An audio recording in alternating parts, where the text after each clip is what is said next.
The Georgian era, stretching from the early 1700s through the reigns of four King Georges, and briefly poor William IV trying to keep up the family brand, is often remembered as a period of powdered wigs, Jane Austen novels, and elegant portraits of ladies in silk gowns pretending not to notice the painter had been staring at them for hours. But behind those grand portraits and polite tea parties was another world entirely, the kitchens and dining halls where food was stored, cooked, served, and occasionally survived.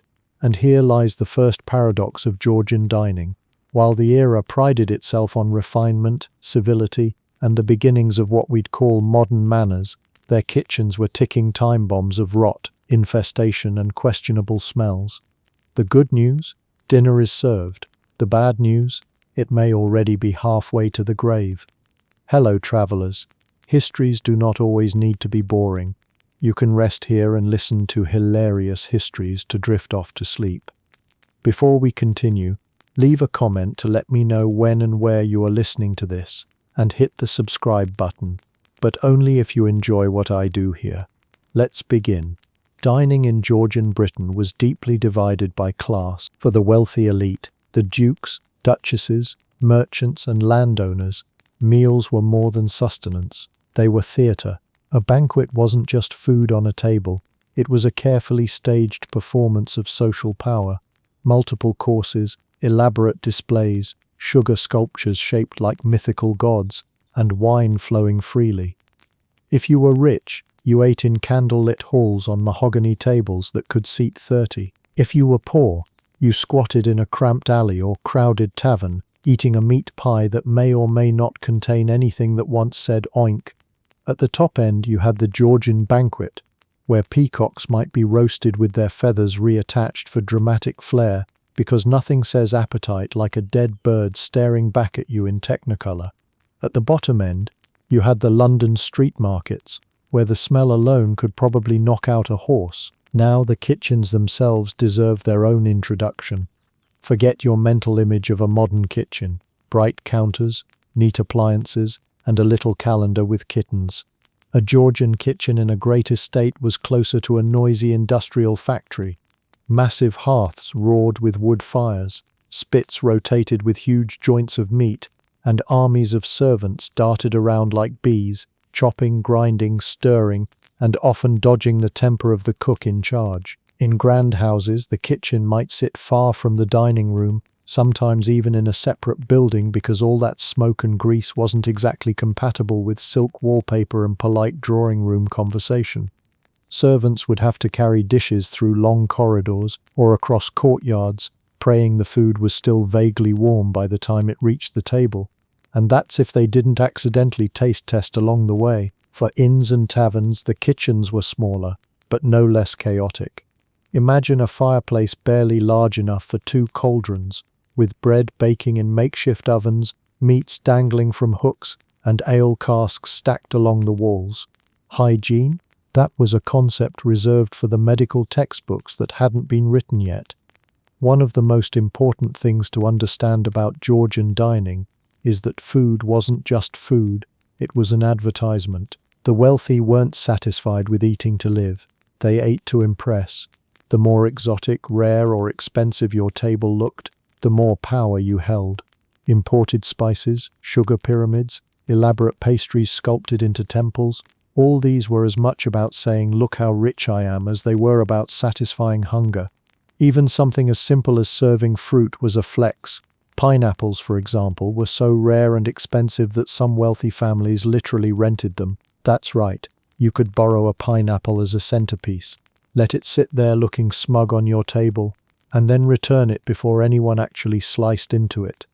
It was less a food and more a status symbol, the Georgian version of leasing a sports car. Meanwhile, the working poor had a different kind of performance. Their meal was more of a survival act, a crust of bread, a thin broth, maybe some cheese if they were lucky. For them, the food wasn't there to show off wealth, it was there to keep their body upright for another day of labor. In wealthy houses, dinner was a marathon. It could involve several courses, each course offering multiple dishes at once. The custom of the day wasn't to have plates set before each diner, but to cover the table with an array of dishes so that the visual display itself was as impressive as the taste. Picture a buffet that required an architectural plan to navigate. Servants carved meats at the table, sauces were poured liberally, sometimes to disguise questionable freshness, and wine flowed in endless streams. Guests lingered for hours, gossiping, debating, and occasionally trying to figure out whether the thing they just ate was supposed to taste that way. For the poor, dinner was much shorter, much rougher, and much louder. Taverns and street markets were filled with shouting vendors, clattering mugs, and the smell of fried food mingling with horse dung. There was no performance here, just speed and calories. What really sets the Georgian dining world apart is the sensory overload. The clanging of pots, the crackle of hearth fires, the chatter of markets, and yes, the smell. Oh, the smell. From roasting meat dripping fat onto flames to barrels of fish warming in the sun, to stale ale spilled on tavern floors, Georgian dining was as much about enduring the odors as it was enjoying the flavors. One contemporary observer described Covent Garden Market as a place where fish, flesh, fruit, and filth were all mixed together. That might as well be the slogan of Georgian cuisine. So here we stand at the threshold of Georgian kitchens, prepared to walk through their larders, taverns, and banquet halls. It's a world of extravagance and deprivation, of elaborate sugar sculptures and mouldy bread crusts, of pineapples on pedestals and rats underfoot. The Georgian table was both a showcase of sophistication and a breeding ground for indigestion. And as we dive deeper into the chapters ahead, remember this: behind every dazzling feast, there was a kitchen where chaos reigned, food spoiled, and servants prayed the Duke wouldn't notice that his venison tasted like despair. The stage is set, dinner is served, and yes, it may already be halfway to the grave. If there is one thing that defines Georgian kitchens more than silver platters and ambitious recipes, it's this: their eternal war with time. Food in the 18th and early 19th centuries had one mission: to rot as quickly as possible. And the Georgians had precious few weapons to fight back. Without refrigerators, freezers, or even reliable ice boxes, the Georgians were forced to rely on methods that sound less like culinary science and more like desperate damage control. Your best fridge? Winter, until spring arrived and spoiled everything along with your mood. It's almost impossible for us in the age of walk-in coolers and supermarket freezers to imagine life without cold storage. But in the Georgian world, cold was not a dependable state of being. If you wanted to keep something chilled, you either stuck it in a drafty cellar, buried it underground, or lived in perpetual hope that the English weather would do you a favor. Spoiler, it usually didn't. Ice houses were the closest thing the wealthy had to refrigeration. Great estates sometimes built large underground chambers where ice, harvested during the winter, was packed tightly and insulated with straw. The ice could last for months, theoretically allowing cold storage. In practice, the ice melted faster than servants could sneak sips of the wine it was supposed to protect. And that was only for the elite. The poor couldn't exactly dig their own frozen grotto. For them, chilled food was just food that hadn't had time to warm up yet. One of the oldest preservation methods was salting. Huge slabs of beef or pork were rubbed with salt or packed into barrels filled with brine. The salt drew out moisture, creating an environment where bacteria had a much harder time surviving. On paper, it's brilliant. In practice, it made the meat so tough and salty that chewing it felt like gnawing on a pirate's boot. Sailors in particular were doomed to diets heavy in salted meat. Many a Georgian sailor bit into their dinner with the resigned knowledge that their teeth might break before the meat gave way. Landlubbers had it a little better, but still, salted beef and ham were staples of storage. People tolerated the taste because the alternative was spoiled meat, which, if eaten, would lead to an entirely different kind of chewing experience, the slow gnawing of food poisoning. Smoking meat and fish was another method. Large smokehouses, usually little more than huts filled with smouldering wood, were used to dry and preserve. The bonus was flavor. Smoked bacon or herring actually tasted pretty good. The downside was that too much smoke could render food as edible as a log from the fire itself. In some towns, smoked fish became so standard that it was less a delicacy and more a requirement for survival. But just imagine the smell. Everything in that smokehouse, from your shirt to your hair, ended up infused with older herring. Georgians had no need for artisanal barbecue branding. They were the original low and slow, only without the Instagram filter. When in doubt, drown it in vinegar. Pickling was one of the most effective ways to keep vegetables, fruits, and even meats from going bad. Cucumbers, onions, beets, and cabbage all found themselves bobbing around in brine like unwilling swimmers. Pickled foods could survive months, a godsend when fresh produce was limited by seasons. But here's the thing, vinegar was so strong it didn't just preserve the food, it bulldozed the original flavor. Everything ended up tasting vaguely acidic, like your tongue was being scolded by a strict schoolteacher. Georgians accepted this.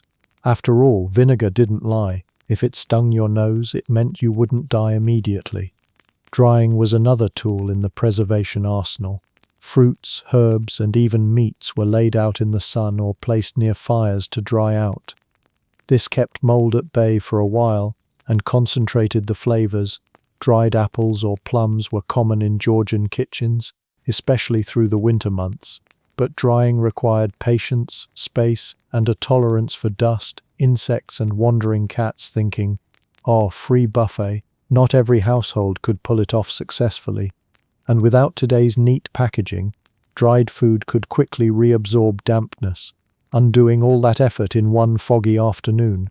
Fermentation wasn't just for beer and wine, though Georgians brewed and drank plenty of those. Fermented dairy like buttermilk and fermented vegetables like sauerkraut offered preservation plus nutrition. Sauerkraut in particular became crucial for sailors to prevent scurvy, though many probably thought, "I'd rather risk scurvy than this." The beauty of fermentation was that it turned spoilage into a feature. Milk going sour? Congratulations, you've invented a new drink. Vegetables turning funky? Call it healthful acidity. The Georgian kitchen often blurred the line between rotting and fermenting, which might explain why their stomachs developed a certain ruggedness. The greatest preservation method wasn't a method at all. It was the calendar. Georgians lived by the seasons, and their food availability reflected that. Summer and autumn were times of abundance, when food could be eaten fresh. Winter was when you prayed your salted barrels, pickled jars, and smoked meats carried you through. Seasonality wasn't quaint, it was survival. Strawberries in January were unthinkable unless you lived on an estate with heated greenhouses, and even then they'd probably cost you more than a laborer's yearly wage. The poor had to rely on cabbage, roots, and whatever was hardy enough to last. The Georgian approach to preservation was essentially whatever doesn't kill us, let's try it. Salting, smoking, drying, fermenting, pickling, all were blunt instruments in a battle against bacteria they didn't even understand yet. They didn't know why these methods worked, only that food lasted longer when they did them. And so dinner might arrive on your plate, salted beyond recognition, smoked until unrecognizable, or pickled into a face-puckering mess. Your options were inedible or inedible, but at least not lethal. Your best fridge was winter, your best defense was salt, and your best chance of survival was to stop asking, "Does this taste funny?" and instead ask, "Does it taste dangerous?" If you stepped into the larder of a grand Georgian estate, you wouldn't be met with dainty elegance or polite refinement. Forget visions of neatly stacked shelves, everything arranged in order like some Pinterest-perfect pantry. Georgian larders were closer to chaotic food warehouses, stuffed to bursting with meats, breads, cheeses, and whatever else the household could stockpile. Think of it as a mixture between a medieval dungeon and an over-enthusiastic grocery run, except instead of a cashier scanning items, you had rats doing the inventory. A Georgian larder smelled like a deli, a barn, and a garbage bin all had a meeting. Part of the reason for these overflowing storerooms was simply scale. Wealthy households didn't plan meals one day at a time. They operated more like small armies. A single dinner could require dozens of dishes and feed dozens of guests. Servants needed access to a staggering range of ingredients at any moment, from sides of beef to candied fruits, from barrels of flour to wheels of cheese the size of wagon wheels. Stocking up was essential. But stocking up also meant inviting the slow creep of decay, because without modern preservation, and with kitchens often far from the larder itself, things began to turn quickly. Food didn't wait patiently to be eaten. It began its return to the soil the moment it was set on the shelf. The larder was usually a cool, stone-floored room, sometimes below ground, designed to keep heat out. But cool in Georgian Britain didn't mean reliable refrigeration. It meant marginally less sweaty than the kitchen. Meat hung from hooks until it was needed, often darkening and dripping in a way that would horrify a modern shopper. Wheels of cheese rested on wooden boards, gradually hardening on the outside, but sometimes developing exciting ecosystems within. Breads and rolls sat in great piles, ready to be brought to table, but also ripe for staleness and the occasional opportunistic mouse. It's important to understand that this excess wasn't purely functional, it was symbolic. The more food you had stored, the more wealth and stability you signaled. A larder groaning under the weight of joints of beef and pyramids of loaves was as much a status display as a gilded chandelier or an oil painting of your ancestors pretending to look noble. Guests might never see the larder, but the household itself felt reassured, knowing it could weather a sudden influx of visitors or perhaps a sudden appetite of the master who demanded an impromptu feast at midnight. Of course, the servants bore the brunt of dealing with this mountain of perishable goods. They had to rotate stock, cut away spoiled bits, brush mold off cheeses, and chase vermin out of flour barrels. The line between what was spoiled and what was perfectly edible if you just cut that green part off was thinner than the master of the house would have liked to admit. To waste food was seen as a sin of poor management, so servants were expected to salvage as much as possible, even if it meant trimming away foul-smelling sections of meat or scraping suspicious growths from bread.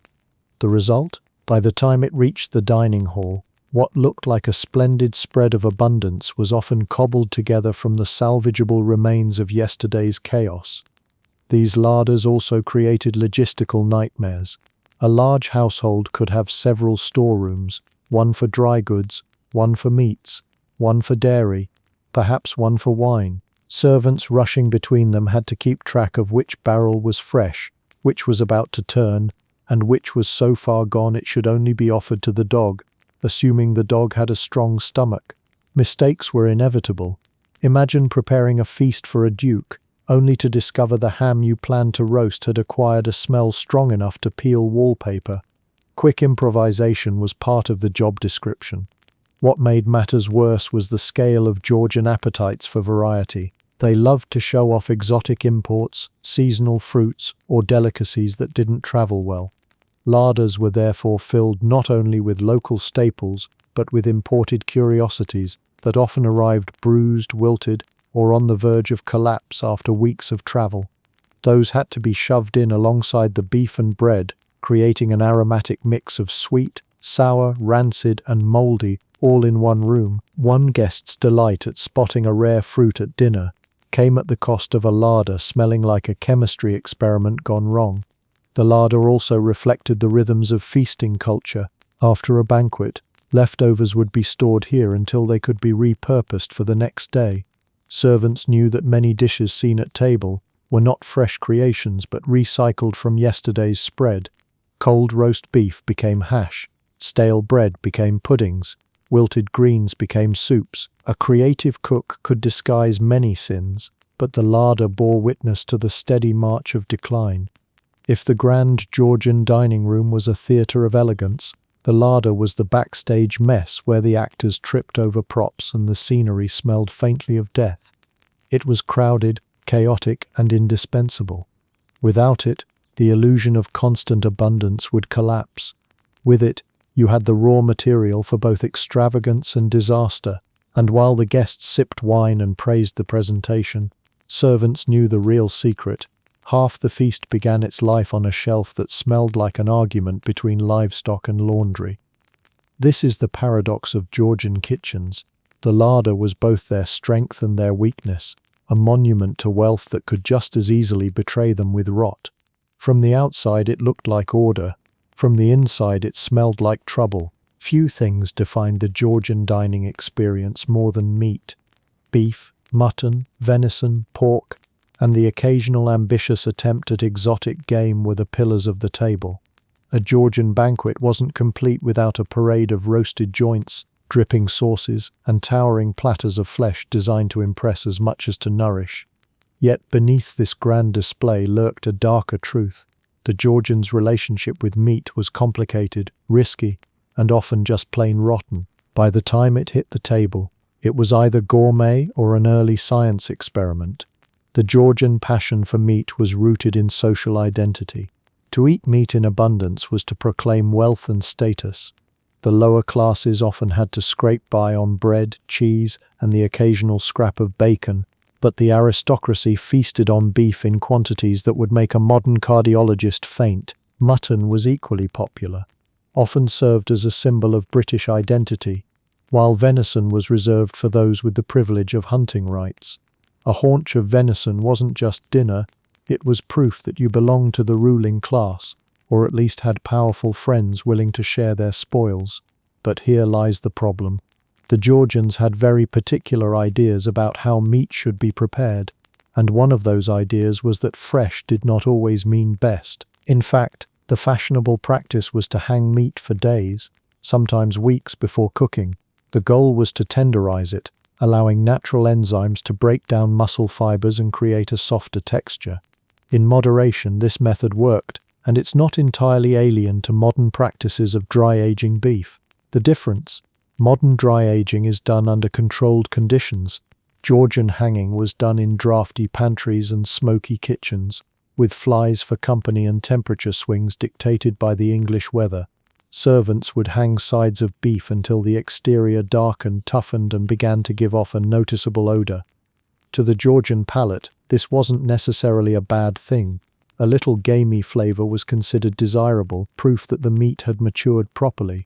But taste is subjective, and the line between pleasantly gamey and aggressively putrid is thin. Imagine slicing into a roast and wondering if your cook was a genius, or if you were about to meet your ancestors. Venison was notorious for this. It was often hung until it reached a state politely called high. Guests of the upper classes were expected to enjoy this strong flavor, nodding appreciatively as though chewing a piece of forest floor was the height of sophistication. Some even argued that venison wasn't worth eating unless it had hung long enough to develop a certain aroma, though others may have been silently calculating how many more bites they could endure before feigning fullness. Mutton, too, could be aged into questionable territory. Long before refrigeration, the choice was often between tough, chewy, fresh meat or tender, slightly suspicious meat. The Georgians chose tenderness, even if it came with side effects. A dish of well-aged mutton was praised in polite society, though servants who prepared it likely had other, less flattering words to describe its smell. Of course, not all meat was deliberately aged. Much of it simply spoiled accidentally. Transport from markets was slow, storage was unreliable, and demand for large quantities meant that not everything could be eaten quickly. Even wealthy households, with their armies of cooks and expansive larders, often discovered that a side of beef had tipped from waiting to be roasted to waiting to be buried. Then there were the practical dangers of contamination. Slaughterhouses were hardly models of cleanliness. Blood and waste often ran freely, attracting pests and spreading bacteria long before germ theory explained what was happening. Butchers did their work in public markets, sometimes under the sun, sometimes in the rain, often with little regard for hygiene. Buying a joint of beef wasn't just a transaction, it was a gamble. You might walk away with a cut fit for roasting or with tomorrow's stomachache. Cooking methods, too, shaped how meat was perceived. Roasting was the crown jewel of Georgian cuisine, requiring elaborate spits and constant basting. A perfectly roasted haunch of beef could be the pride of a banquet. But if the meat had hung a little too long, no amount of fire or seasoning could disguise the underlying funk. Sauces and gravies, heavily spiced and often loaded with wine, were not just for flavor, they were camouflage, culinary makeup applied to meat that might otherwise betray its true condition. For the poorer classes, meat was less frequent but not necessarily safer. What scraps they could afford were often the cheapest cuts, sometimes already well on their way to spoiling. To make them edible, tough cuts were boiled into stews, stretched with root vegetables, or minced into pies. These preparations helped disguise the toughness and taste, but they couldn't erase the fact that the meat's glory days were long past. Street vendors selling hot pies became infamous for their questionable fillings. Rumors abounded about cats and dogs finding their way into the grinder. Though whether true or exaggerated, the very fact that people believed it tells you everything about the trustworthiness of Georgian meat. The cultural obsession with meat also had a direct impact on agriculture. Land was devoted to raising cattle and sheep, feeding the appetite of the wealthy while pushing smaller farmers into precarious positions. Hunting laws ensured that venison remained a privilege of the upper classes, reinforcing the divide between those who feasted on noble meat and those who made do with offal. Yet, despite all these problems, meat remained central to Georgian identity. It was power on a platter, wealth carved into slices, and tradition wrapped in roast beef. To serve meat, no matter its condition, was to assert your place in society. And if your guests squirmed at the flavor, well, perhaps they just weren't refined enough to appreciate it.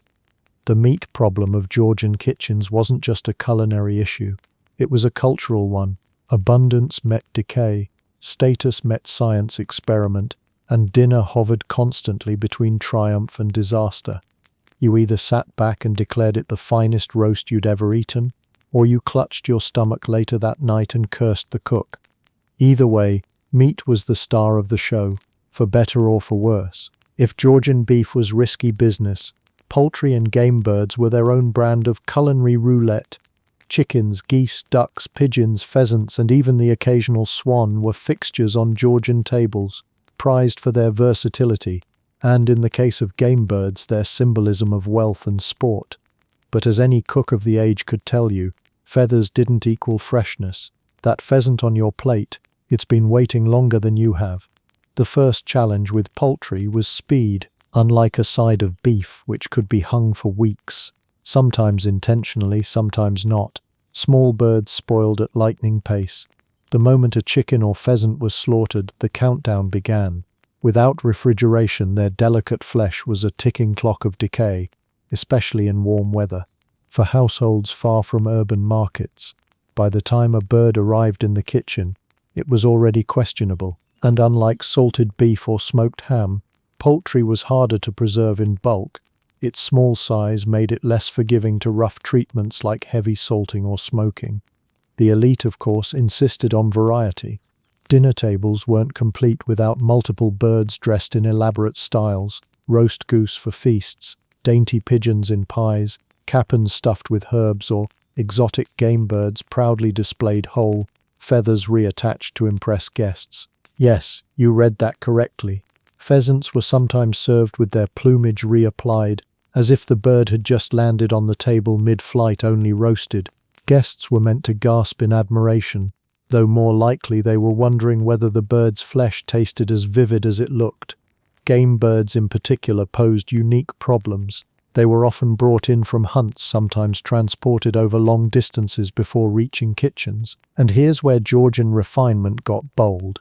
Many insisted that game birds should be allowed to ripen before cooking. In polite terms, that meant hanging the bird for days, sometimes with feathers still on, until the meat was mature.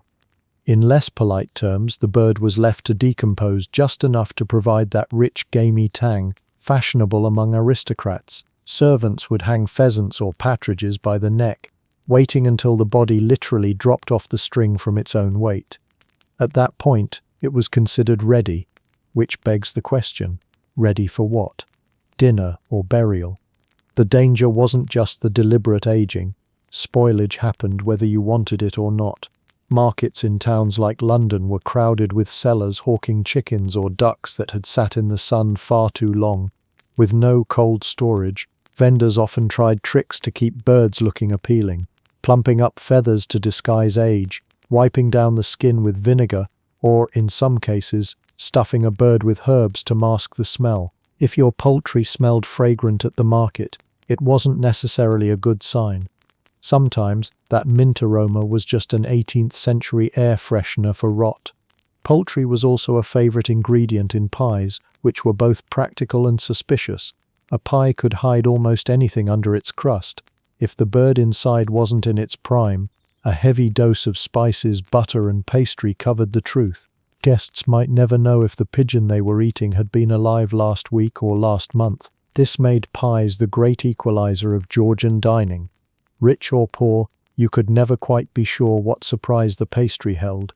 Geese, meanwhile, held a special place in Georgian feasts, particularly around Michaelmas and Christmas. A roasted goose was a centerpiece dish dripping with fat and often stuffed with apples or chestnuts. But geese were notorious for their strong flavors even when fresh, and when left a little too long, the result was more punishment than pleasure. Servants responsible for preparing the bird often gagged at the smell while plucking it, long before it reached the spit. Still, tradition demanded goose on the table, no matter how forcefully it fought back with its aroma. Swan and peacock occasionally appeared on the tables of the richest families, not for taste because by most accounts they were tough and unpleasant, but for show. A peacock roasted and redressed in its iridescent feathers was less a dish than a decorative stunt. Guests weren't supposed to eat much of it. They were supposed to admire it, perhaps nibble politely, and then move on to something edible. It was Georgian dining as performance art, the kind where the star attraction was better left untouched. Even chickens, the most common and reliable of birds, weren't immune to trouble. They were often kept alive in backyards or markets until needed, which at least delayed spoilage, but once slaughtered there was no turning back. A chicken left too long quickly became dangerous. Yet poorer households often had no choice but to stretch the bird's lifespan as far as possible. Soups and stews were a common solution, simmering a bird with vegetables and hoping the boiling killed whatever had begun to fester. Whether it worked was another matter entirely. Beyond taste and safety, poultry also reflected class divides. The wealthy had access to fresh game, exotic imports, and grand presentations. The poor relied on small fowl, pigeons, or whatever was cheapest at the market, often the parts no one else wanted. A roasted pheasant might grace a duke's table while a laborer gnawed on a scrawny chicken wing that had already seen better days. Yet both shared the same risk. If the bird was off, their evening ended in misery. The real danger of poultry and game birds wasn't just their tendency to spoil, but the culture that celebrated their questionable preparation. Where one person saw rotten meat, another saw refinement. To serve a pheasant that had hung until nearly falling apart wasn't a mistake. It was a mark of sophistication. Guests were expected to smile politely and declare it delightful, even if their stomachs told them otherwise.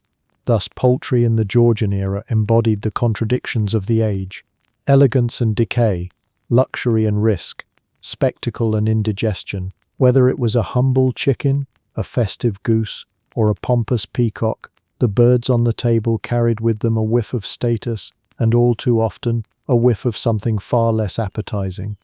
If meat was unpredictable, and poultry a gamble, fish was downright suicidal. Nothing in the Georgian diet highlighted the tension between desire and decay quite like seafood. Britain was, of course, an island nation surrounded by the bounty of the sea, and fish was integral not just to daily meals but also to religious observances and cultural tradition. Yet the further inland you went, the more fish became less of a delicacy and more of a dare. Without ice, refrigeration, or speedy transport, seafood traveled miles over bumpy roads, through muddy villages, and across fields where it grew steadily less appetizing with every hour. You didn't need to ask if the fish was fresh. You could smell the answer 3 streets away. The first problem was geography. Coastal towns enjoyed fish in abundance. Oysters, herrings, cod, and flatfish were common in markets where the catch could be sold within hours of being hauled ashore. But demand was not limited to the coast. The aristocracy and urban dwellers of inland towns also wanted their share, whether for Lent, for status, or simply for variety. Getting fish from the coast to London, York, or Bath, however, was a logistical nightmare. The only means of transport were horse-drawn wagons, river barges, or the occasional fast coach. None of these came with cold storage. By the time the cargo reached its destination, it was already singing its own funeral hymn. Vendors, of course, tried their best. Fishmongers used wet sacks, seaweed, or barrels of damp sawdust to keep their wares from drying out completely. Some tried packing fish in snow or ice during the winter, but in summer months there was no hope. A barrel of herring loaded onto a wagon at dawn could arrive in town by afternoon, reeking like a landfill by the sea. Market-goers accepted it as normal. Fish was supposed to smell strong. The debate was simply over how strong was too strong. The aristocracy's taste for exotic seafood only made things worse. Eels, salmon, and shellfish were prized, but they were also fragile. Oysters, oddly enough, became one of the most popular foods of the era precisely because they were cheap, filling, and, at least near the coast, abundant. In London, oyster stalls fed both dock workers and gentlemen alike, but not all oysters were eaten fresh. Poorer consumers often got the oysters that had been sitting longest, already turning. Imagine a street vendor handing you a dozen oysters that had been on a cart for 2 days. You either slurped them down quickly with vinegar and prayed, or you found out the next day that fast food had a very literal consequence. Fish pies and stews became another way of disguising the problem. By boiling, baking, or drowning fish in cream and spices, cooks hoped to tame the aroma. A salmon pasty might sound delightful on a menu, but in reality it could be a desperate attempt to pass off yesterday's mistake as today's feast. Heavy sauces, again, were less about flavor and more about olfactory camouflage. If it smelled of nutmeg and butter, perhaps nobody would notice the underlying tang of decay. Religious practices also heightened the reliance on fish. Fridays and Lent meant avoiding meat, pushing households toward fish-based meals. For coastal towns, this was manageable. For inland households, it meant enduring whatever the fishmongers could bring in, however fragrant. The irony was brutal. Meals intended to demonstrate piety often turned into exercises in survival. Fasting from meat sometimes felt like a punishment not of the soul but of the stomach. Markets selling fish became infamous for their stench. Contemporary accounts of Billingsgate Market in London describe an overwhelming mix of fish guts, seaweed, mud, and human sweat. The smell lingered long after stalls closed for the day, turning entire neighborhoods into olfactory memorials to cod and herring. To live near Billingsgate was to accept that your curtains and clothes would forever smell faintly of haddock. Yet the market thrived, because demand outweighed disgust. Servants tasked with preparing fish faced special difficulties. Cleaning, gutting, and filleting were messy jobs at the best of times, but when the fish was already going off, the smell could be unbearable. Cutting into a fish that had spent 2 warm days in a cart was less a cooking task and more an initiation ritual. Many servants undoubtedly wondered if the master of the house ever realized how close they had come to serving him something that technically qualified as poison. For the poor, fish was both blessing and curse. Cheap salt herring or sprats offered protein, but the quality was wildly inconsistent. Some barrels of salted fish were edible, others seemed destined to outlast humanity itself in toughness. A herring could be dinner, or it could be a weapon, depending on how long it had been stored. Still, when the choice was fish or nothing, you learned to chew through the smell. Interestingly, some Georgians developed a taste for this aged quality. Just as with meat and game, a bit of pungency was excused as mature flavor, while outright putrefaction was disguised as an unfortunate accident. Much like with venison, there was social pressure to nod politely and declare the dish delightful, even if it tasted like low tide at a sewage outflow. To complain too loudly risked marking yourself as uncultured, or worse, ungrateful. Fish, then, embodied the contradictions of Georgian dining more starkly than almost any other food.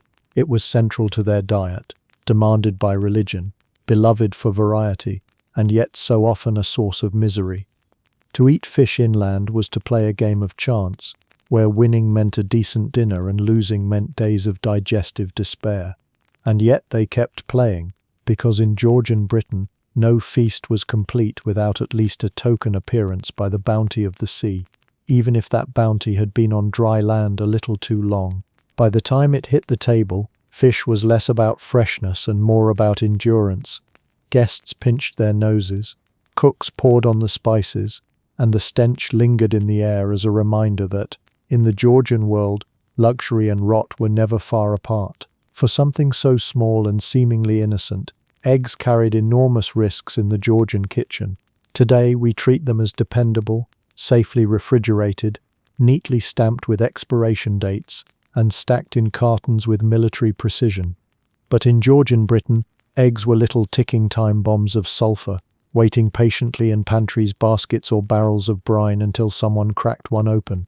And when that happened, it wasn't always breakfast. It was more like a chemical weapon demonstration. Cracking one open was less breakfast and more Russian roulette. The problem began with storage. Without refrigeration, eggs didn't enjoy the luxury of modern cold shelves. Instead, they were kept at room temperature, which in a Georgian kitchen was anything but stable. Fires blazed, servants rushed about, meat roasted for hours, hardly an environment designed to keep eggs cool.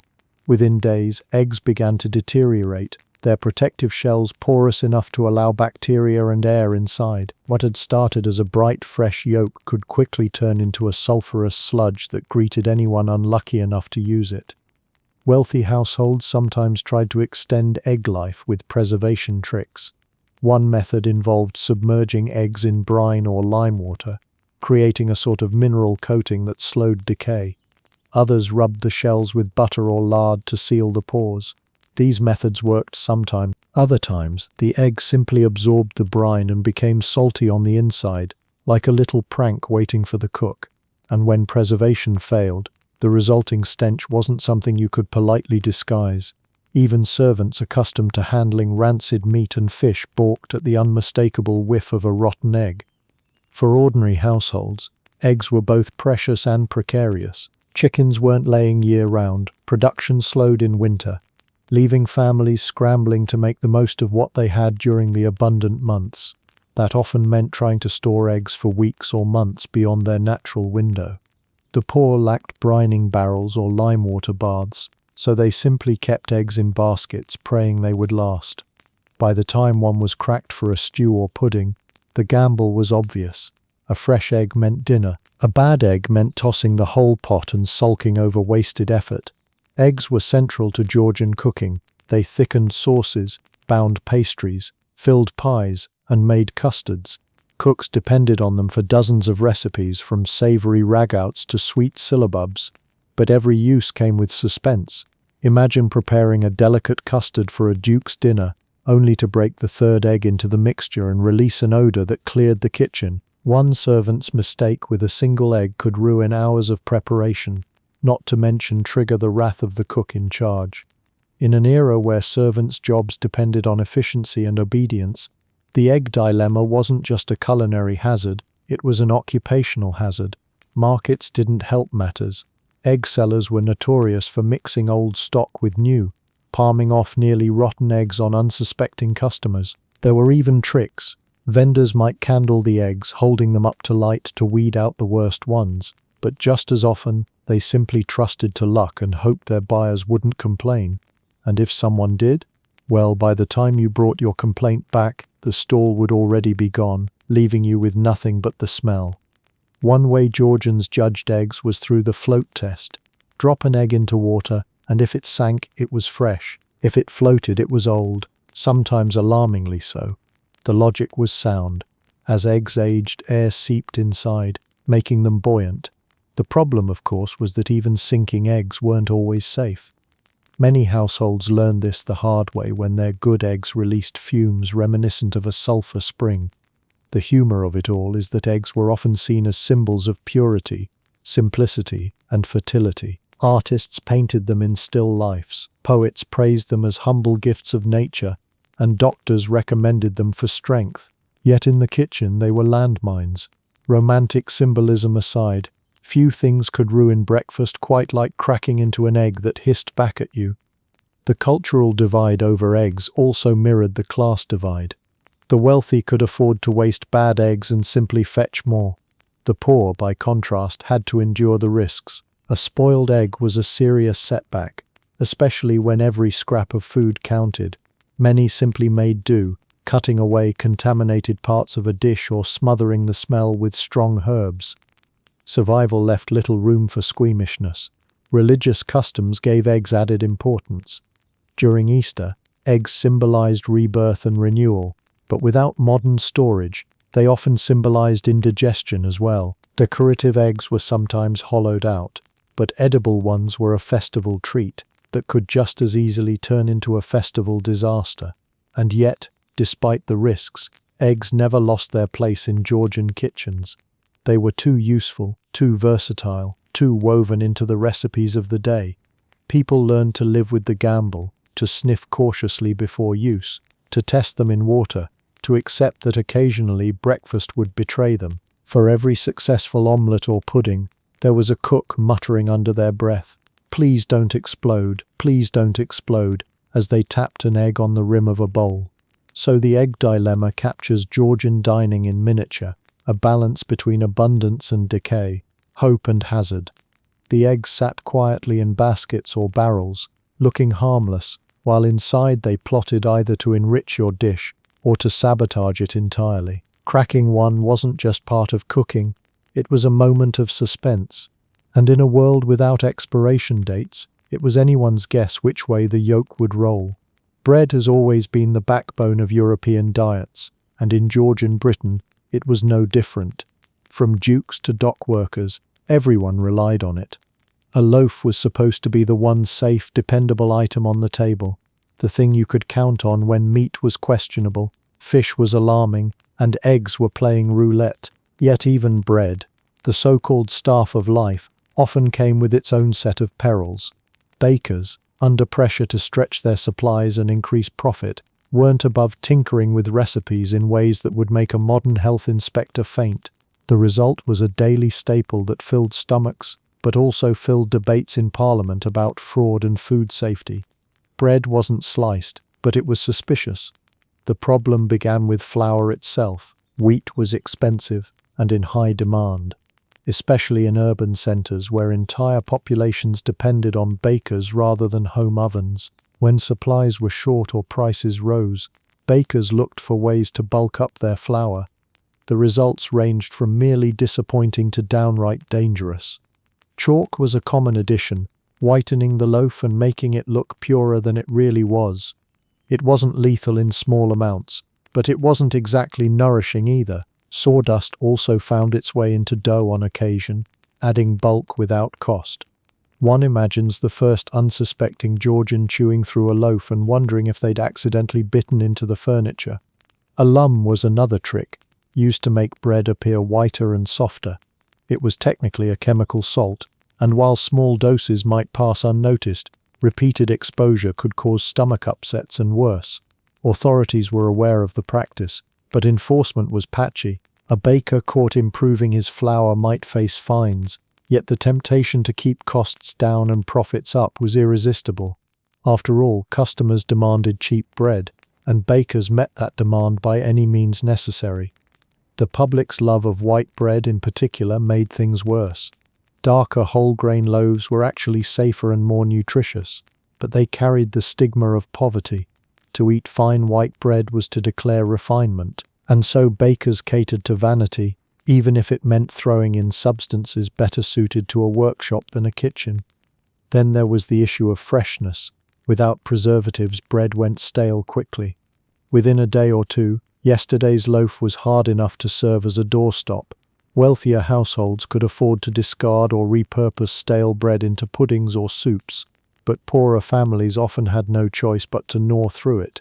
Staleness was one thing, but mold was another. A damp larder or humid day could produce green or black patches faster than you could say grace before meals. Moldy bread wasn't always discarded either. Some families scraped off the offending spots and carried on, convinced, or perhaps just hopeful, that the rest of the loaf was safe. Street markets offered no guarantees. Vendors might dust a loaf with flour to disguise age, or blend old bread into new dough. Housewives had to be sharp-eyed and suspicious, poking and sniffing before parting with their pennies. Complaints about dishonest bakers were so frequent that bread became one of the most regulated commodities of the age.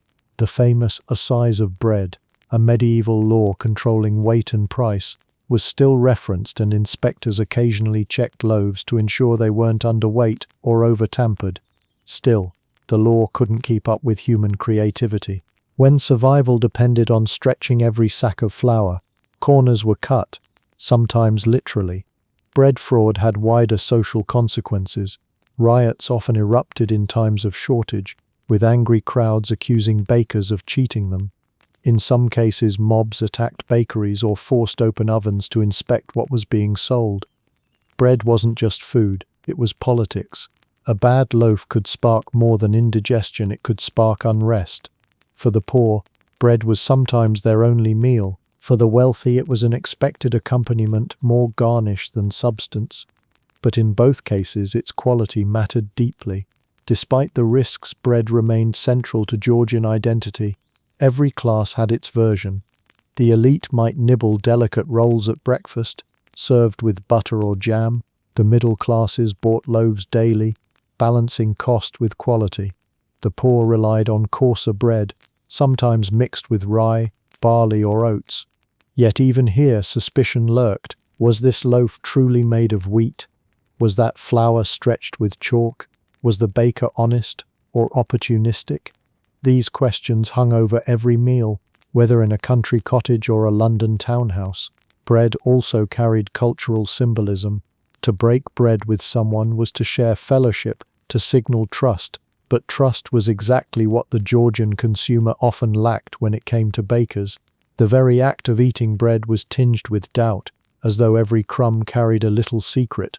That irony, that the most basic food might also be the most fraudulent, was not lost on satirists of the age who mocked bakers in pamphlets and caricatures. And yet bread endured. Families lined up daily at bakeries, aware of the risks but bound by necessity. Children carried loaves home under their arms, servants fetched baskets full for their masters, and bakers rose before dawn to knead dough in flour-dusty rooms. It was imperfect, sometimes dishonest, occasionally mouldy, but it was bread, and without it, Georgian society quite literally couldn't function. So while meat might be hung until it nearly decomposed, fish might perfume entire streets, and eggs might explode with sulfur, bread was the quiet trickster of the Georgian table. It looked wholesome, smelled inviting, and sat proudly at the center of every meal. But inside, it might just carry chalk, sawdust, alum or mold, the kinds of bonus toppings no one asked for. The staff of life, yes, but also, at times, the staff of suspicion. If bread was suspicious and eggs were a gamble, milk was pure treachery. The Georgians adored their dairy milk for puddings, cream for sauces, butter for bread, and custards for the endless parade of desserts that graced their tables. Yet dairy products were as fragile as glass in the sweltering chaos of a Georgian kitchen. Without refrigeration, every jug of milk was living on borrowed time. It could go from fresh to foul, faster than a servant could run it from the cow to the cook. Milk turned into yogurt, then into regret. Milk's greatest flaw was its vulnerability to heat, and Georgian kitchens were nothing if not hot. Fires blazed from enormous hearths, ovens glowed, and pots simmered for hours. In this atmosphere, a jug of milk didn't stand a chance. Left on a side table, it would begin to sour before the cook even finished basting the roast. This wasn't an occasional mishap, it was a daily hazard. Servants who fetched milk in the morning often discovered by afternoon that their prize had curdled into something unfit for polite company. The wealthy tried to skirt the issue by keeping their dairy supplies in separate, cooler buildings. Large estates often had a dedicated dairy house, a stone outbuilding with thick walls, tiny windows, and slate shelves where milk and cream could be stored in relative safety. But relative is the key word. A summer heat wave could still sour everything inside. And while noblemen boasted of their dairies as symbols of order and refinement, their servants quietly dreaded the daily inspection, knowing how quickly yesterday's fresh cream might turn into today's cottage cheese. For urban families, the problem was even worse. In London, milk was delivered straight from cows that were often kept in backyards or stables within the city itself. These so-called urban dairies were less pastoral idle and more overcrowded sheds, where cows were fed brewery waste and whatever fodder could be found. The milk they produced was frequently thin, watery, and already questionable before it reached the jug. To stretch supplies, unscrupulous sellers sometimes diluted it further, adding water, or in darker rumours, chalk or even animal brains to improve the look. Londoners joked grimly that buying milk was as much a gamble as buying fish. You might get something nourishing, or you might get something straight out of a cautionary tale. Cream was the true delicacy of Georgian dining, but also its greatest liability. Thick, rich cream was used for sauces, desserts and puddings, but it spoiled even faster than milk. Cooks often had to plan their menus around the clock, racing to whip cream into syllabubs or fold it into custards before the inevitable curdling began. One moment, it was a silky luxury. The next, a lumpy disaster that no amount of sugar could disguise. Georgian recipe books are filled with elaborate instructions for handling cream, as if it were nitroglycerin. Beat it briskly, keep it cool, use it immediately. Ignore the warnings, and your dish could collapse into a sour mess before reaching the table. The danger of spoilt dairy wasn't just culinary failure, it could also be medical. Georgians lacked knowledge of bacteria, but they knew from grim experience that sour milk and cream often led to stomach complaints. Diarrhea, cramps and fevers followed households careless enough to consume dairy past its prime. For the poor, who couldn't afford to waste food, this was a constant threat. Parents gave children milk diluted with water, not realizing that both components might be contaminated. When infant mortality was already high, bad milk only added to the risks. Despite this, dairy retained a powerful hold over Georgian culture.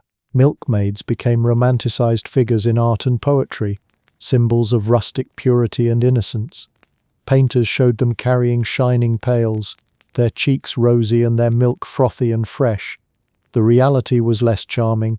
The milkmaids' arms ached, their clothes smelled sour, and their pails sloshed with liquid that might be halfway to curds.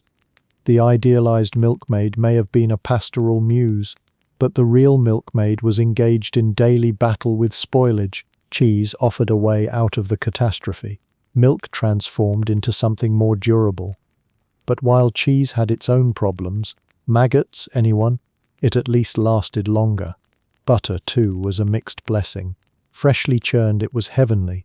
Left too long, it turned rancid, its flavor veering from nutty to nauseating. Butter could be salted to last, but unsalted butter, prized for delicate sauces and pastries, had the shelf life of a ripe banana in August. The cook's eternal challenge was balancing abundance with speed.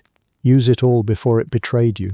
In towns and villages, cries of milk, fresh milk, echoed through the streets as vendors hawked their wares.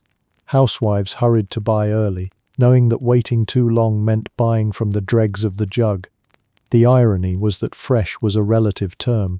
What was poured at dawn might already be turning by noon. People learned to sniff, taste, and even test milk with simple tricks, dropping it in tea to see if it curdled instantly, for example.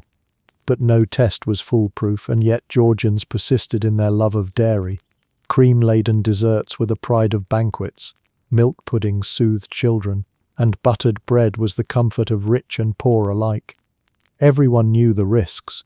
Everyone endured the occasional disaster, but no one was willing to give it up. Dairy was too central, too symbolic of abundance and comfort, even if it occasionally betrayed the diner with a sour aftertaste. So milk and cream, for all their treachery, remained essential. They were the fragile luxuries of Georgian kitchens, spoiling faster than they could be consumed, curdling at the worst possible moments, and yet always present, always desired. A jug of milk was both promise and threat, a bowl of cream was both delight and disaster, and every time the cook reached for them, the kitchen collectively held its breath, waiting to see whether the day's dairy would turn into pudding or punishment. If milk was a fleeting luxury, and cream a ticking bomb, then butter and cheese were supposed to be the sturdy survivors of the Georgian dairy world. They were the solid side of dairy, the part you could store, transport, and enjoy for more than an afternoon without fear of instant betrayal. Or at least, that was the theory. In practice, butter and cheese were only marginally more trustworthy than their liquid cousins. They might not sour in a single day, but they carried their own arsenal of horrors, chief among them rancidity, rot, and the occasional infestation. If your cheese moved on its own, congratulations, it was alive with flavor. Butter was both indispensable and infuriating. The Georgians used it everywhere, slathered on bread, melted into sauces, folded into pastries, or simply dropped by the lumpful into frying pans. A pat of fresh butter was a joy, creamy and rich, but its life expectancy was pitiful. Unsalted butter, especially, went bad almost as soon as it was churned. Within days it could develop that unmistakable tang of rancidity, turning what should have been a luxurious spread into something resembling edible liniment. Salted butter lasted longer, but even that was no guarantee. Salt slowed decay, but in a warm kitchen no preservative could keep butter sweet indefinitely. The smell of rancid butter was infamous. Servants learned to recognize it immediately. A sharp, sour odor that clung to spoons and fingers long after washing. Yet in many cases rancid butter wasn't thrown out. It was used. Waste was unacceptable in a society where food shortages were never far away, and cooks often relied on spices, herbs, or simply heat to disguise the taste. Butter that had turned was still butter, and with enough seasoning it could be tucked into sauces or melted into stews where diners might not notice, at least not right away. Cheese, meanwhile, was both blessing and curse.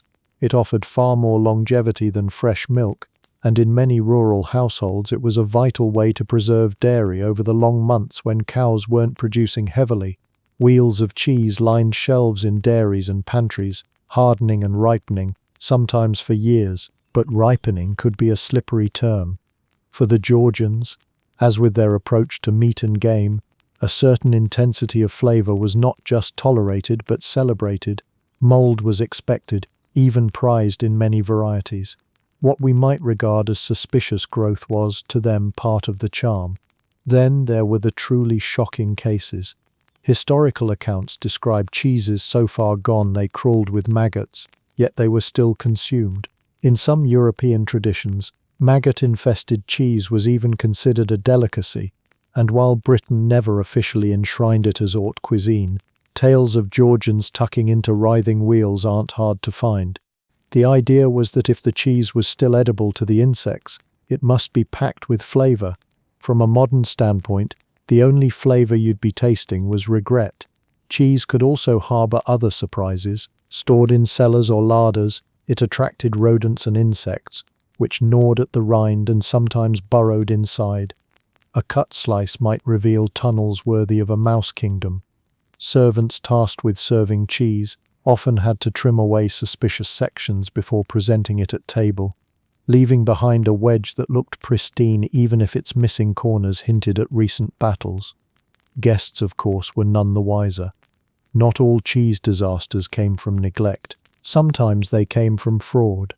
Just as bakers stretched flour with chalk, dishonest dairymen occasionally tampered with cheese. Reports survive of cheese bulked with mashed potatoes or flour, meant to increase weight and profit. These adulterated cheeses were less likely to ripen properly, often going off prematurely. Consumers, once again, had to trust their noses and hope their purchase wasn't more filler than food. Yet despite all these dangers, butter and cheese remained central to Georgian life. Butter was essential for cooking and baking, while cheese was one of the few protein sources available to the poor on a regular basis. A chunk of hard cheese with bread could sustain a laborer for a long day's work. For the wealthy, cheese marked the close of a banquet, served with fruit and wine as a kind of palate-soothing finale, though whether it soothed or startled depended heavily on how long it had been ripening. Cheese also had cultural significance. Local varieties were tied to regional pride. From Cheshire to Gloucester, farmers took pride in their wheels, and markets bustled with cheese sales, even when buyers knew perfectly well that some of those wheels contained more surprises than they bargained for. Butter, too, was tied to identity. A wealthy household with its own dairymaids and churns could boast of fresh butter daily, a subtle signal of prosperity and control over one's resources. The irony, of course, was that even the richest households weren't immune to dairy disasters. A banquet could be spoiled by rancid butter in a sauce or an overripe cheese on the platter. Guests were expected to smile politely, of course, and declare it piquant, but their stomachs told another story later. For the poor, there was no polite fiction. If the butter was bad, you ate it anyway, disguising it with onions or mustard and praying it wouldn't betray you. In the end, butter and cheese illustrate the larger truth of Georgian dining. Everything was precarious. The foods most relied upon for stability were themselves unstable, their flavors shifting with time, storage, and sheer luck. To enjoy them was to accept the gamble, to hope your butter was sweet and your cheese merely moldy, not mobile. So next time you spread a smooth pat of butter on fresh bread or savor a carefully aged cheddar, spare a thought for the Georgians. Their butter might have been halfway to oil paint, their cheese halfway to livestock, and yet they carried on eating with a bravery that deserves at least a nod of respect, or perhaps a grimace. If there was one magic trick in the Georgian kitchen, it was the art of disguise. Spices and sugar were not just flavorings, they were accomplices, culinary cosmetics slapped onto food that was halfway to compost. In an age when preservation was limited and freshness fleeting, the Georgian cook's most reliable weapon was misdirection. Meat that had matured a little too far, cover it with nutmeg. Fish that smelled like the Thames in July, add cloves, cinnamon and wine. Cream curdling on the edge, bury it under sugar. Nutmeg doesn't kill germs, it just politely tells your nose to shut up. Spices were highly prized in Georgian Britain, both for their exotic allure and their practical role as odor dampeners. Pepper, cinnamon, mace, cloves, nutmeg and ginger arrived on ships from Asia and the West Indies, often at great expense. To serve heavily spiced food was a mark of sophistication, proof that you could afford the luxuries of empire. But beneath this show of refinement lay a less elegant truth. Spices covered the stench of decay. When a haunch of beef had hung just a little too long, cooks would grind pepper over it liberally. When poultry brought in from the hunt had gone gamey to the point of hostility, cloves and nutmeg marched to the rescue. Diners nodded in appreciation at the depth of flavor, while servants in the kitchen stifled giggles, knowing full well what had been hidden under the aromatic avalanche. Sugar played its own duplicitous role. By the 18th century, sugar from Caribbean plantations was pouring into Britain, fueling both the economy and the dining room. It was no longer just a rare spice but a staple in wealthy households, consumed in quantities that would horrify modern dentists. Sweet dishes, candied fruits, syrups and elaborate sugar sculptures decorated banquets. But sugar was also the Georgian equivalent of air freshener. When in doubt, drown it in sweetness. Custards made with slightly iffy eggs? Add more sugar. Fruits bruised on the voyage from abroad? Candy them. Wine gone a little sour? Dump in sugar, stir, and call it fashionable. Sugar didn't fix the underlying problem, but it distracted the palate long enough for the illusion of refinement to survive. The medical world even encouraged these practices. Physicians of the time believed in balancing humors and saw spices as warming, beneficial additions to the diet. A sprinkle of nutmeg might not only cover the smell of a dodgy pie but also be praised as good for your health. The irony is thick enough to spread on toast. The very substances intended to heal were enabling people to consume food that was actively dangerous. Spices may have soothed the humors, but they did nothing for salmonella. Socially, spice and sugar were weapons in the battle for prestige. A Georgian hostess could not afford for her guests to notice that the roast goose smelled suspicious.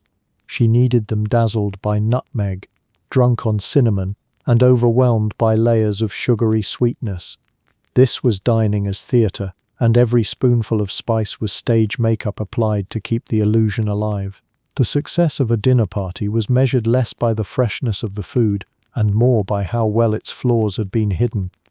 Of course, not everyone was fooled. Satirists of the period delighted in mocking the excess of spices and sugar.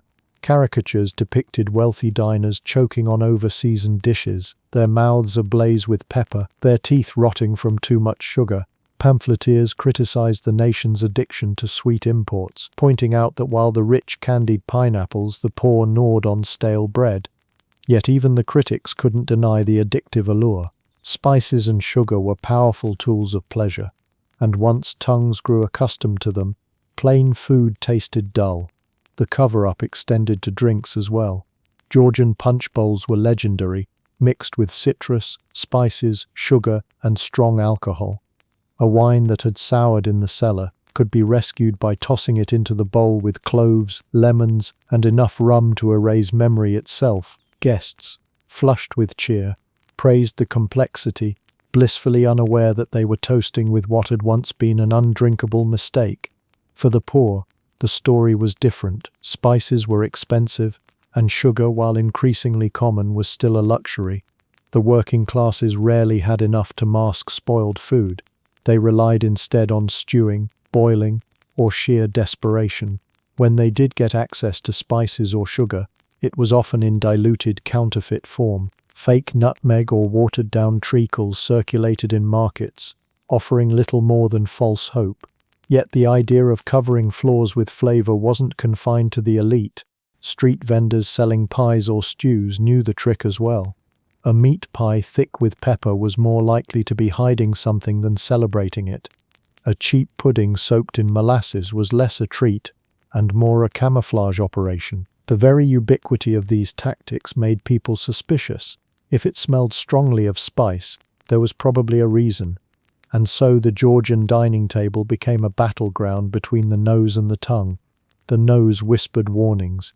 Something here is off, but the tongue was too busy dancing with cloves and sugar to care. Diners convinced themselves that pungent flavors were sophistication, not red flags. In truth, they were eating theater, illusions of freshness wrapped in sweet and spicy lies. The legacy of this cover-up is curious. Today we still love sugar and spices, though for us they are luxuries rather than necessities. We don't use nutmeg to hide rot, we sprinkle it on cappuccinos. We don't drown questionable cream in sugar, we churn it into ice cream. The Georgian reliance on flavor as deception has transformed into our obsession with flavor as indulgence. But in their kitchens, spices and sugar were shields, not just seasonings. They allowed the feast to go on, even when the food itself had declared war on its eaters. So the next time you grate nutmeg over dessert or stir sugar into your tea, remember its Georgian role. It wasn't just about pleasure, it was about survival.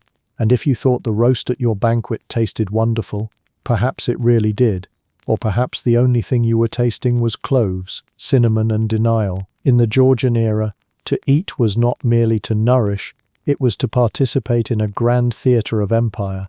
Britain's global reach meant that ships constantly arrived from the West Indies, the Americas, India, and beyond, bringing exotic goods that dazzled the palate and emptied the purse.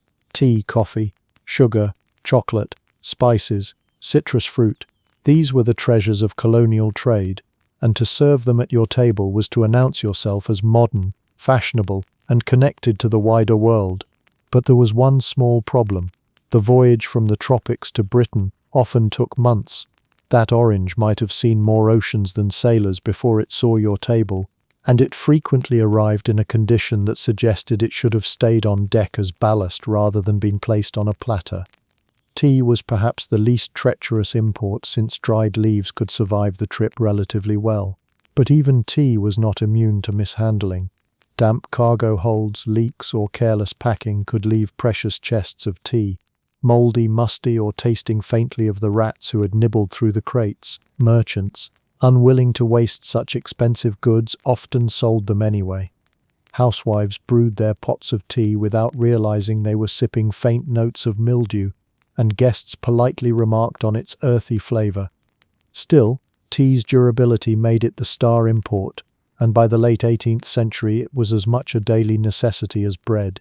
Even if every now and then your morning cup tasted like it had been steeped in a damp basement, chocolate was less forgiving. Imported in blocks or as cocoa, it was vulnerable to heat, dampness, and pests. By the time it arrived in Britain, it could be mottled with bloom, riddled with weevils, or stale beyond recognition. Yet Georgian households persisted in treating it as the height of indulgence.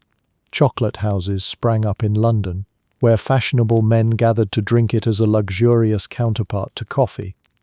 But not every cup was smooth and rich. Some were lumpy, bitter, or suspiciously grainy. A hostess might melt chocolate into custards or desserts for her guests, hoping the addition of sugar and spices disguised the fact that her block of cocoa had spent half its voyage sweating in a barrel beside salted beef.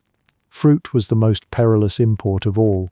Pineapples, oranges, lemons, and other tropical luxuries were adored by the wealthy, but transporting them across thousands of miles without refrigeration was a fool's errand. The result was often bruised, moldy, or fermented cargo. Wealthy households displayed pineapples as status symbols, sometimes renting them purely for show rather than eating them. They knew perfectly well that the fruit might collapse into mush if anyone dared slice it open. The same went for oranges, which often arrived shriveled or spotted, their fragrance more memory than reality. Lemons were more useful, as they could be juiced into punch or candied into preserves, but even these had to be rescued quickly before they crossed from tart to toxic. Wine, though technically not a fruit, deserves mention here, for imported barrels frequently spoiled en route. Heat, motion, and dodgy casks could sour wine before it ever reached port.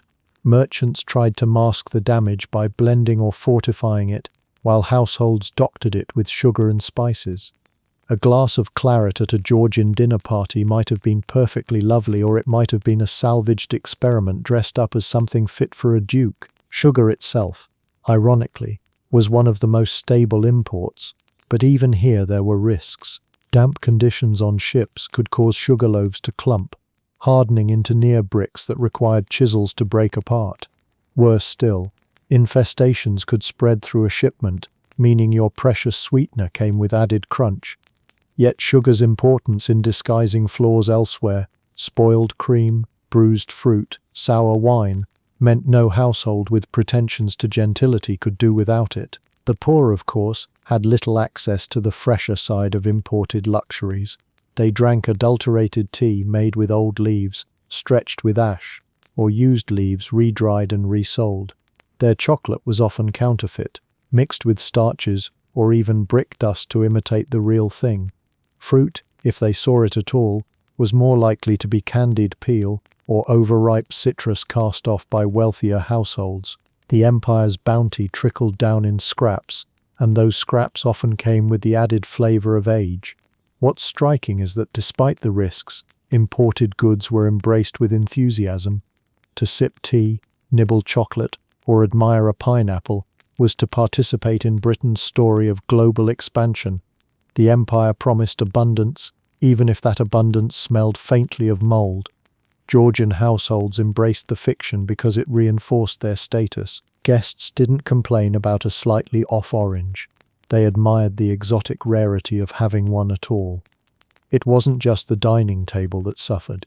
Doctors prescribed citrus fruit for scurvy, yet the very lemons and oranges intended to save lives sometimes arrived too spoilt to be of use. Sailors on long voyages dreamed of fresh produce, only to find the ship's cargo hold had turned it into compost by the time they reached port. Even medicine, in other words, wasn't immune to the slow betrayal of spoiled cargo. And yet, the sight of imported goods on a Georgian table remained powerful. A pineapple centerpiece, an orange tucked into a still life, or a sugar sculpture molded into classical shapes, all spoke louder than the faint whiff of decay. These were tokens of wealth, empire, and modernity, no matter how far they had traveled or how much they had suffered along the way. So, imported goods were both triumph and tragedy. They embodied the reach of Britain's empire, yet they also exposed the limitations of Georgian preservation. Every sip of tea, every bite of chocolate, every glimpse of citrus was a reminder of both abundance and fragility.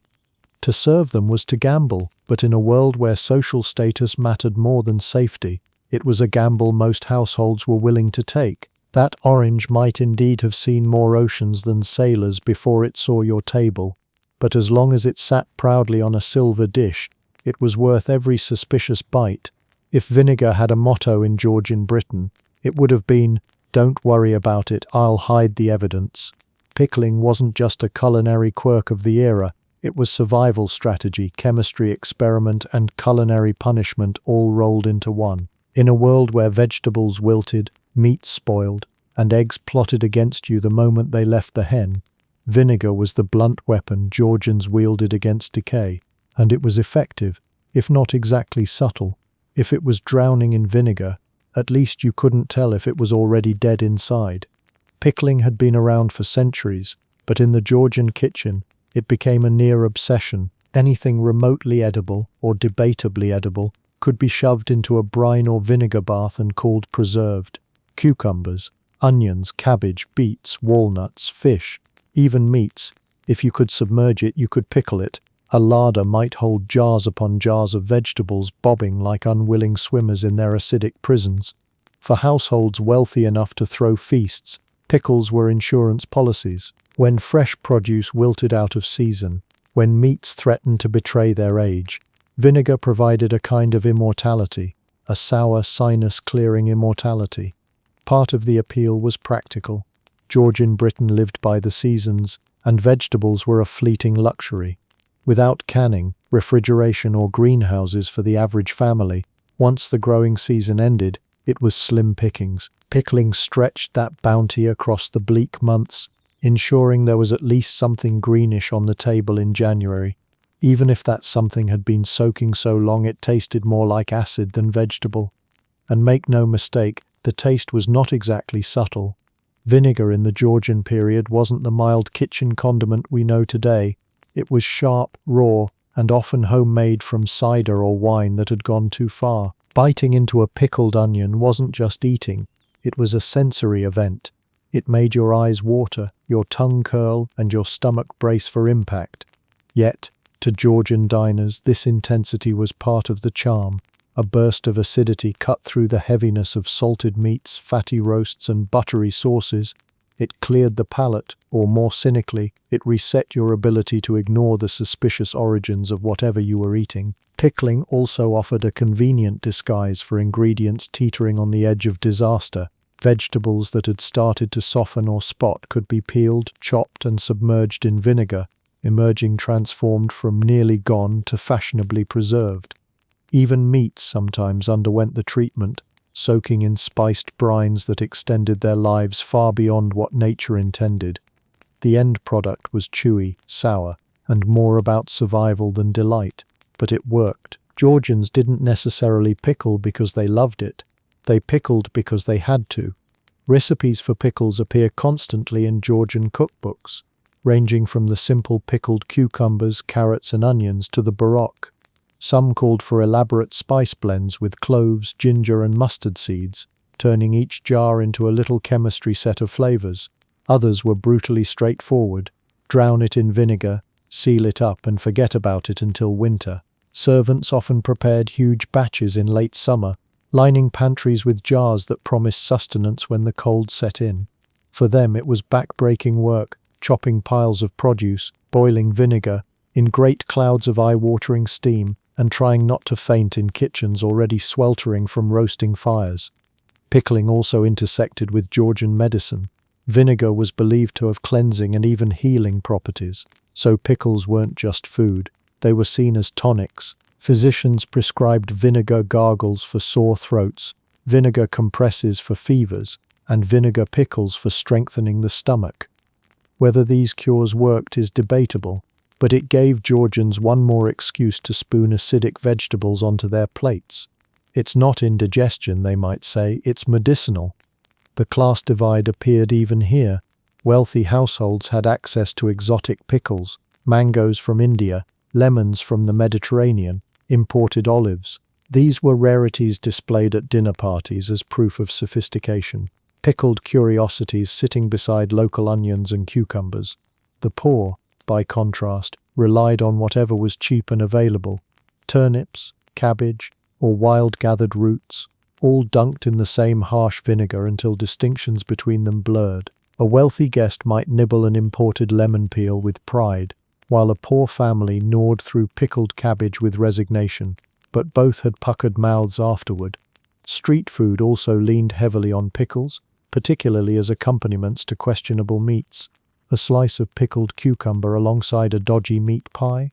Suddenly the pie tasted less alarming, or at least the vinegar was loud enough to distract you from asking questions. Pickles became the great equalizer of Georgian dining, sour enough to disguise flaws, cheap enough to be universal, and strong enough to keep you awake through the meal. There was, however, one undeniable drawback. Too much vinegar wreaked havoc on teeth. Georgian dentistry was already primitive, and sugar was busy doing its own damage. Vinegar joined in the assault, eroding enamel and leaving mouths sensitive and sore. But this was the era of powdered wigs and blackened teeth. A bit of extra dental destruction barely raised an eyebrow. Ultimately, pickling in the Georgian world was not about delight, but about defense. It was a way to fight the inevitable rot of food, to create edible insurance against scarcity, and to slap a sour mask on ingredients that had already betrayed their freshness. To modern palates, many of these pickles would be brutal, even punishing, but to Georgians they were familiar, comforting, and above all safe. So when you imagine the Georgian table laden with meats, sauces, and sweet delicacies, don't forget the jars of vegetables bobbing in vinegar at the back. They were the unsung heroes of the age, silently preventing starvation and poisoning in equal measure. And if the flavor was eye-watering, well, at least you didn't have to think too hard about what it was hiding. When we think of Georgian Britain, we often imagine glittering glasses raised at a banquet, toasts echoing down candle-lit tables, and foaming mugs clutched in taverns brimming with song. Alcohol was everywhere, wine for the wealthy, ale for the workers, punch for the socialites. It was a world where nearly everyone drank daily, partly because water couldn't be trusted. Yet even this supposed safe haven betrayed its drinkers. Ale went flat, wine soured, and spirits didn't always deliver salvation. The phrase aged like fine wine didn't apply, more like aged like sour socks. Ale was the backbone of everyday life. From labourers breaking their fast with small beer, a weak, low-alcohol brew thought safe for children, to hearty tankards consumed after work, ale was essential. It quenched thirst, offered calories, and carried less immediate danger than dubious water. But ale had an enemy: time. Without pasteurization or sealed containers, it didn't last long. Within days it lost its sparkle, flattening into a sad, yeasty sludge. Breweries rushed to produce enough for taverns and households, but transport delays, poor storage, or a lazy brewer could doom a batch before it reached the mug. Taverns with high turnover fared better. Those with slow business became places where you half expected your pint to apologize for existing. Wine was the prestige drink, imported from France, Portugal, and Spain, and served at elite tables as a mark of refinement.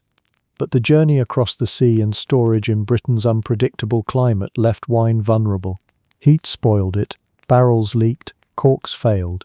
Sour wine was common, so much so that recipes for mulled wine, heated and heavily spiced, were less about taste and more about rescue missions. A claret that had gone vinegary could be masked with sugar, cinnamon, and citrus, transformed into something festive instead of something fit for scrubbing floors.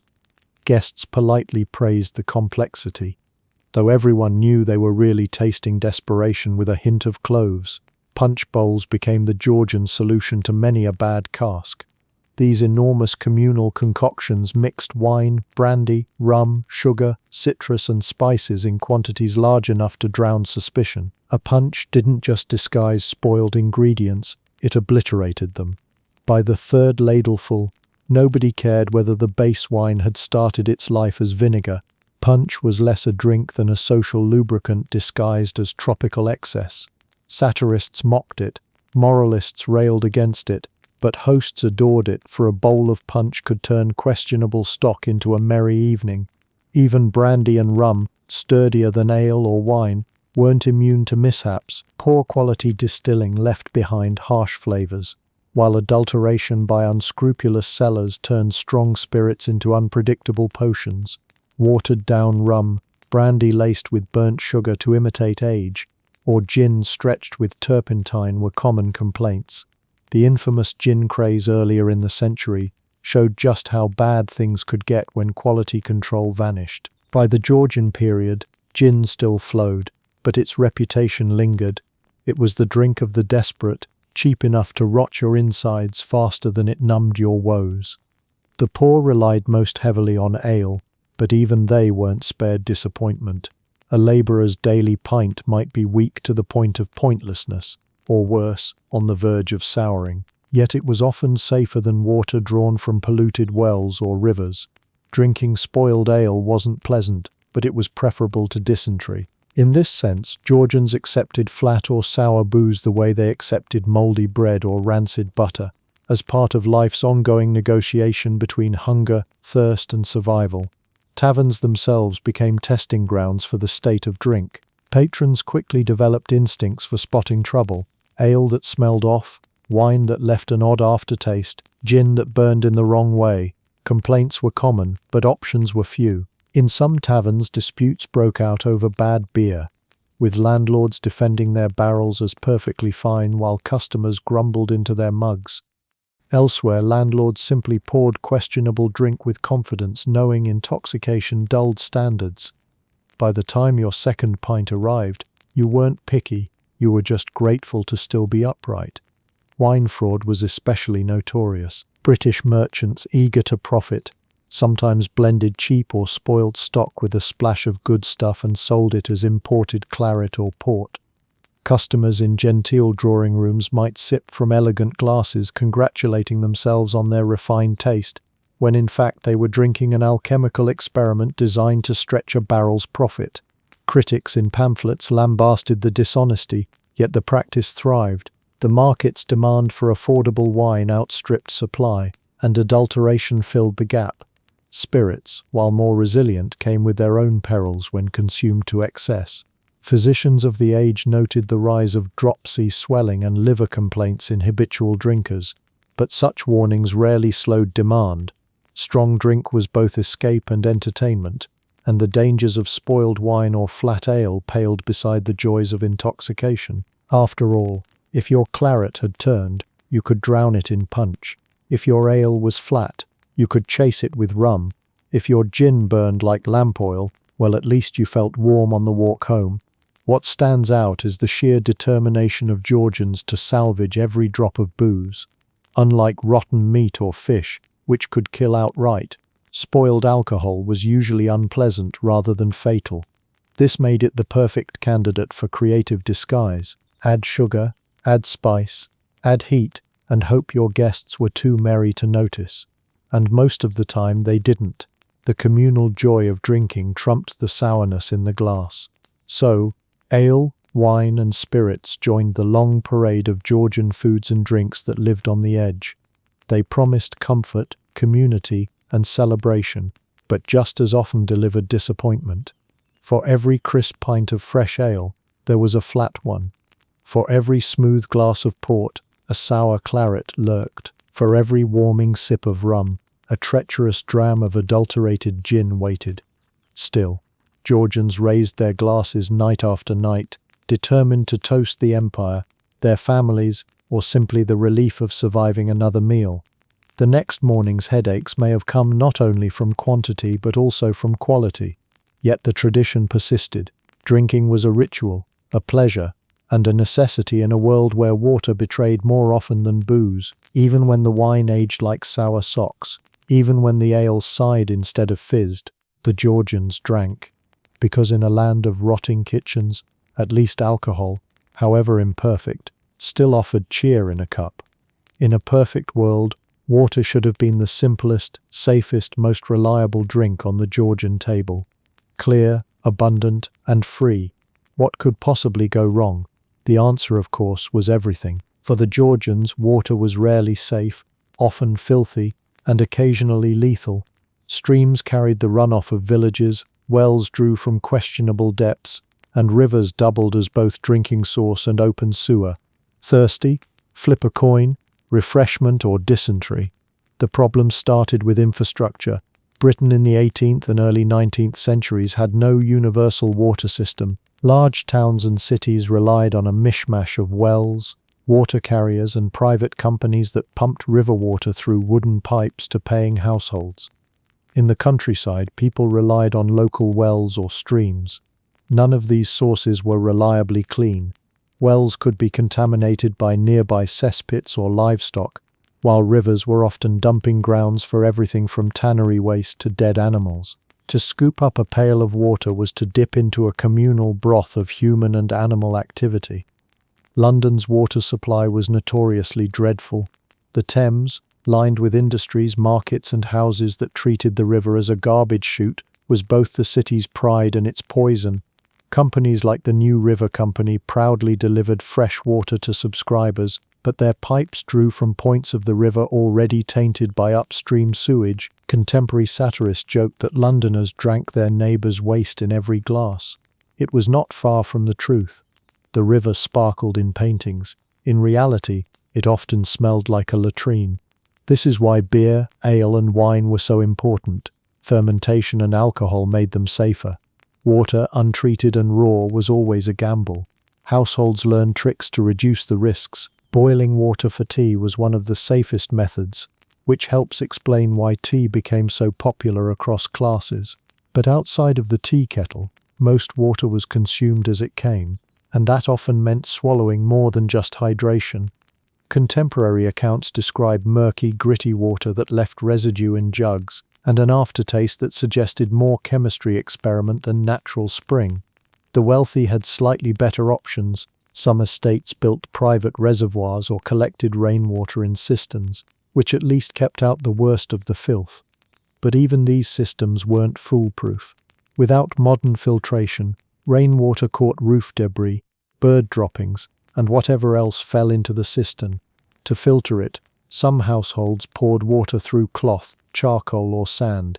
These methods worked up to a point, but clarity didn't equal safety. Crystal clear water could still harbor invisible threats, and Georgians lacked the scientific knowledge to know why an innocent-looking glass sometimes knocked a person flat the next day.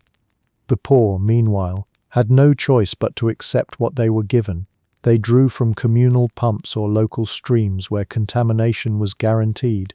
For urban laborers, this meant water that carried diseases like dysentery or typhoid. Infant mortality, already high, was worsened by the fact that mothers often mixed infants' pap or milk with unsafe water. Children suffered disproportionately, though adults weren't immune. Summer complaint, the polite phrase for bouts of diarrhea caused by bad water and spoiled food, was a regular feature of Georgian life. Even when it didn't kill, bad water carried social consequences. Guests could detect the difference between fine, filtered water served in crystal and the cloudy liquid ladled from a wooden bucket. For the upper classes, water wasn't just about hydration, it was about appearances. Serving clean water was a subtle mark of refinement. But more often than not, hosts avoided the problem by serving something else entirely: wine, punch, or tea. Better to intoxicate or caffeinate your guests than risk poisoning them with plain H2O. Not all water disasters were urban. In rural areas, wells were vulnerable to contamination from livestock. Farmers' families often drank water flavored with the runoff of barns and fields. Some wells even drew water with a faint sulfur tang, leading to mineral flavors that locals might defend as healthy. Though visitors recoiled, springs were sometimes prized for their supposed medicinal benefits, spawning spas like Bath and Tunbridge Wells. There, mineral-laden water was touted as a cure for everything from gout to melancholy. People flocked to sip sulphurous draughts that smelled faintly of rotten eggs, convinced they were healing themselves. Whether it worked is debatable, but at least in this case, the bad taste was the point. The irony is that Georgians often trusted water less than alcohol, and with good reason. The daily pint of ale may have been flat or sour, but it rarely carried lethal disease. Water, in contrast, was a lottery. Some days it was fine, other days it carried a microscopic army ready to bring the household down. And when cholera struck in the 19th century, water was revealed as the true culprit, though Georgians of the earlier century only sensed danger without understanding it. Culturally, this distrust of water shaped habits we still see traces of today. Morning routines revolved around tea rather than plain water. Taverns served alcohol instead of water, not simply because it was fun, but because it was safer. Even children were given weak beer. To refuse these drinks in favor of water was not just unusual, it was reckless. And yet, Georgians couldn't avoid water entirely. It was needed for cooking, brewing, cleaning, and bathing. Housewives lugged buckets daily, laborers drank from streams in the fields, and servants fetched pitchers for upstairs chambers. Each act carried risk. Some survived on luck, others on stronger constitutions, but many learned firsthand why water had earned its bad reputation. So, was water the safer option? Rarely. It was the most basic necessity of life. Yet in Georgian Britain it was also one of the most treacherous. To pour yourself a glass was to accept uncertainty. Would it quench your thirst or summon days of agony? Would it taste fresh or faintly of barnyard?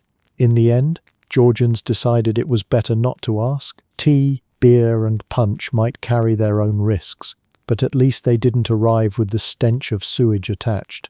For the Georgians, water wasn't life, it was a gamble.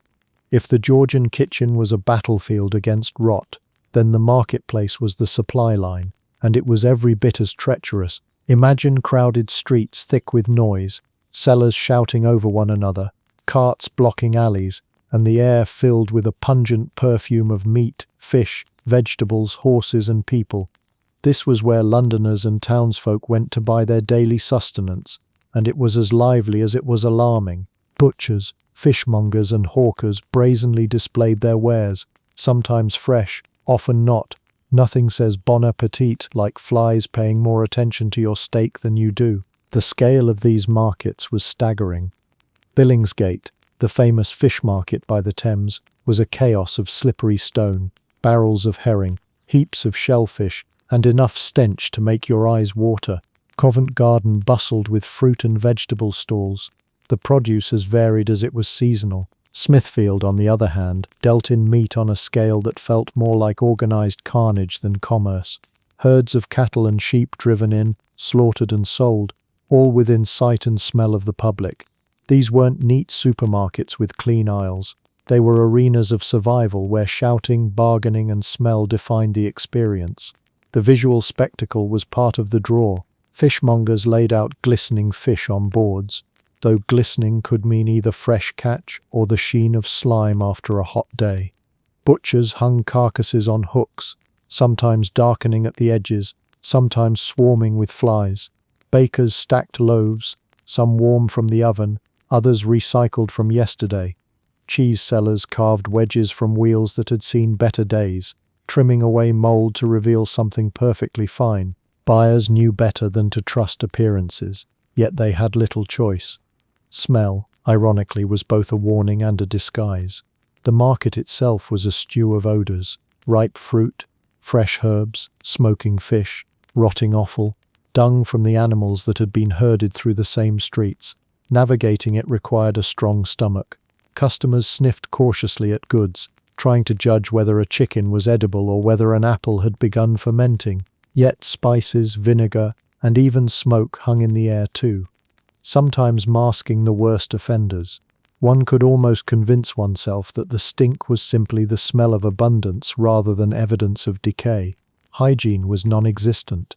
Butchers rinsed carcasses with buckets of dirty water, washing blood straight into the gutters. Fishmongers tossed scraps and scales underfoot until the cobblestones resembled a greasy mosaic. Waste piled up behind stalls, attracting rats bold enough to dart through crowds. Yet no one seemed shocked. This was the rhythm of daily life, and people learned to shop quickly, haggle hard, and cook fast before their purchases crossed the line into poison. Fraud was rampant. A butcher might weigh down his meat with hidden stones or water to increase profit. Fishmongers sometimes rubbed stale fish with salt water to give the illusion of freshness. Fruit sellers polished bruised apples to look appealing, or buried rotten ones under the best of the pile. Customers came armed with suspicion, poking, prodding, and bargaining like detectives in a crime scene. Housewives especially became skilled at spotting scams, their household budgets depending on sharp eyes and sharper tongues. Markets weren't just places of trade, they were theaters of social life. Everyone from nobles' servants to ragged children rubbed shoulders there. Servants carried long lists from their masters, scurrying from stall to stall, while poorer folk scraped together pennies for scraps or bones. Beggars hovered, hoping for discarded produce. Street criers added to the cacophony, advertising pies, oysters, or hot drinks to those too hungry to wait until they got home. It was commerce mixed with spectacle, survival wrapped in chaos. For the wealthy, markets were both necessity and curiosity. Their servants shouldered most of the burden, but occasionally a lady or gentleman ventured in, more as an adventure than a duty. To walk through Covent Garden or Billingsgate was to see the empire's bounty, fruit from abroad, fish from the coast, meat from the countryside, piled in dizzying abundance. But they didn't linger. The smell alone sent them back to their carriages, grateful to leave the grime to their cooks and footmen. Seasonality made matters even more precarious. In summer, heat accelerated spoilage, making every purchase a gamble. In winter, cold slowed decay, but transport delays meant stalls often ran short.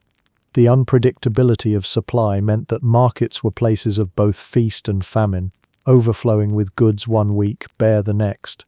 Riots sometimes broke out when bread or meat became scarce, with angry crowds accusing sellers of hoarding or cheating. Food wasn't just sustenance, it was politics, and markets were flashpoints for unrest. Children were part of the market world too, often working as helpers or errand runners. They darted between stalls, carrying baskets for customers or shouting sales pitches for a vendor. They also became expert scavengers, snatching scraps that fell from carts or were tossed aside. For them, the market wasn't just noisy and chaotic, it was opportunity, however grim. And still, despite all the risks, Georgian markets thrived. They were the beating heart of food distribution, imperfect but indispensable. Without them, households would starve. With them, households at least had a fighting chance, so long as they cooked quickly, spiced heavily, and ignored the flies hovering too close for comfort. The market problem wasn't simply about spoiled goods, it was about an entire system straining under the limits of preservation and transport. Georgians tolerated it because they had no alternative.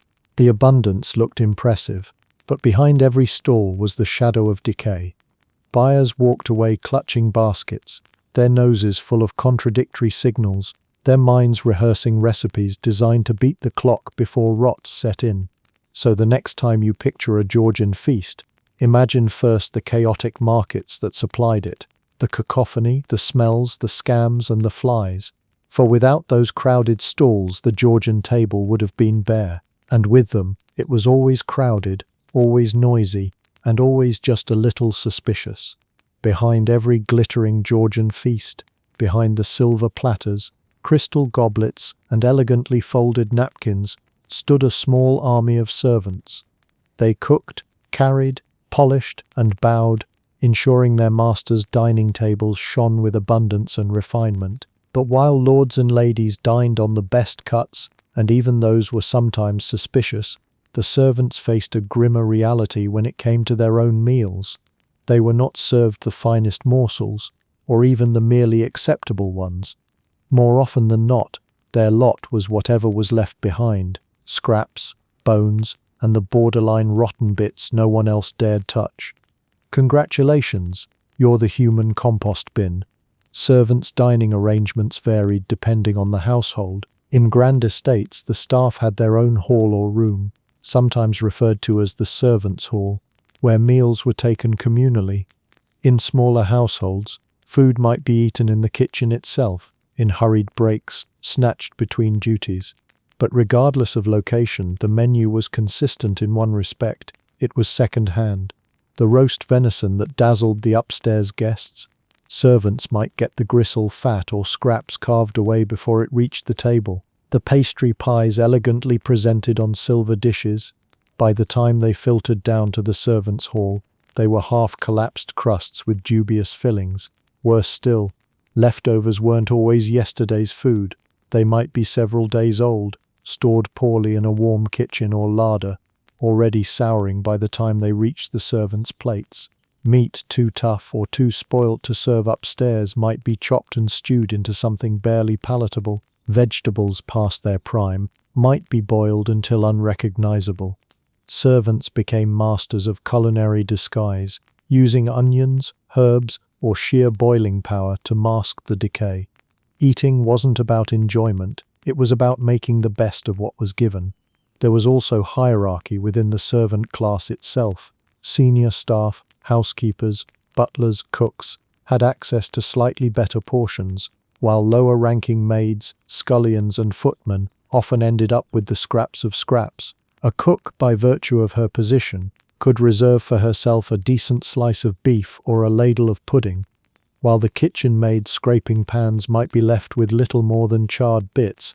It was a miniature reflection of the very class system the servants served. Even among the underfed, there was inequality. For servants in urban households, the fare could be even worse. City kitchens faced more rapid spoilage, especially in summer, and masters expected thrift. Throwing food away was considered both immoral and financially irresponsible, so servants were expected to salvage everything. That often meant dining on food that their masters would never dare swallow. A servant's constitution had to be ironclad, trained from youth to tolerate what others rejected. And yet illnesses among servants were common. Stomach complaints, fevers, and foodborne diseases were frequent occupational hazards. The very act of eating at work could make you sick. Ironically, servants had front-row seats to the spectacle of waste. They carried trays laden with more food than entire families in the village might see in a week, only to watch much of it scraped away uneaten. Masters demanded abundance for show, not just sustenance, and that abundance created leftovers in staggering amounts.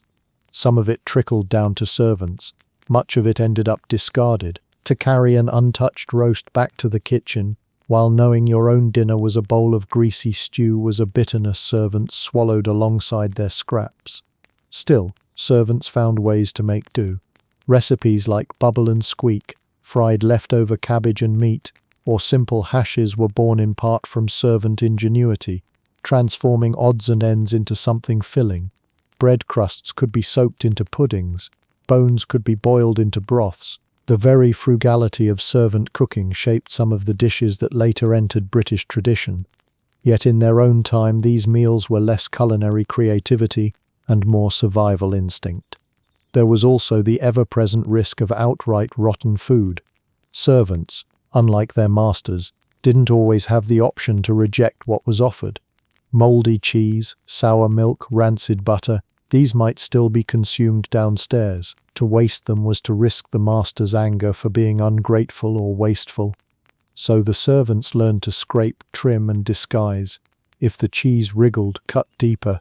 If the butter smelled, bury it under onions. If the milk curdled, call it pudding.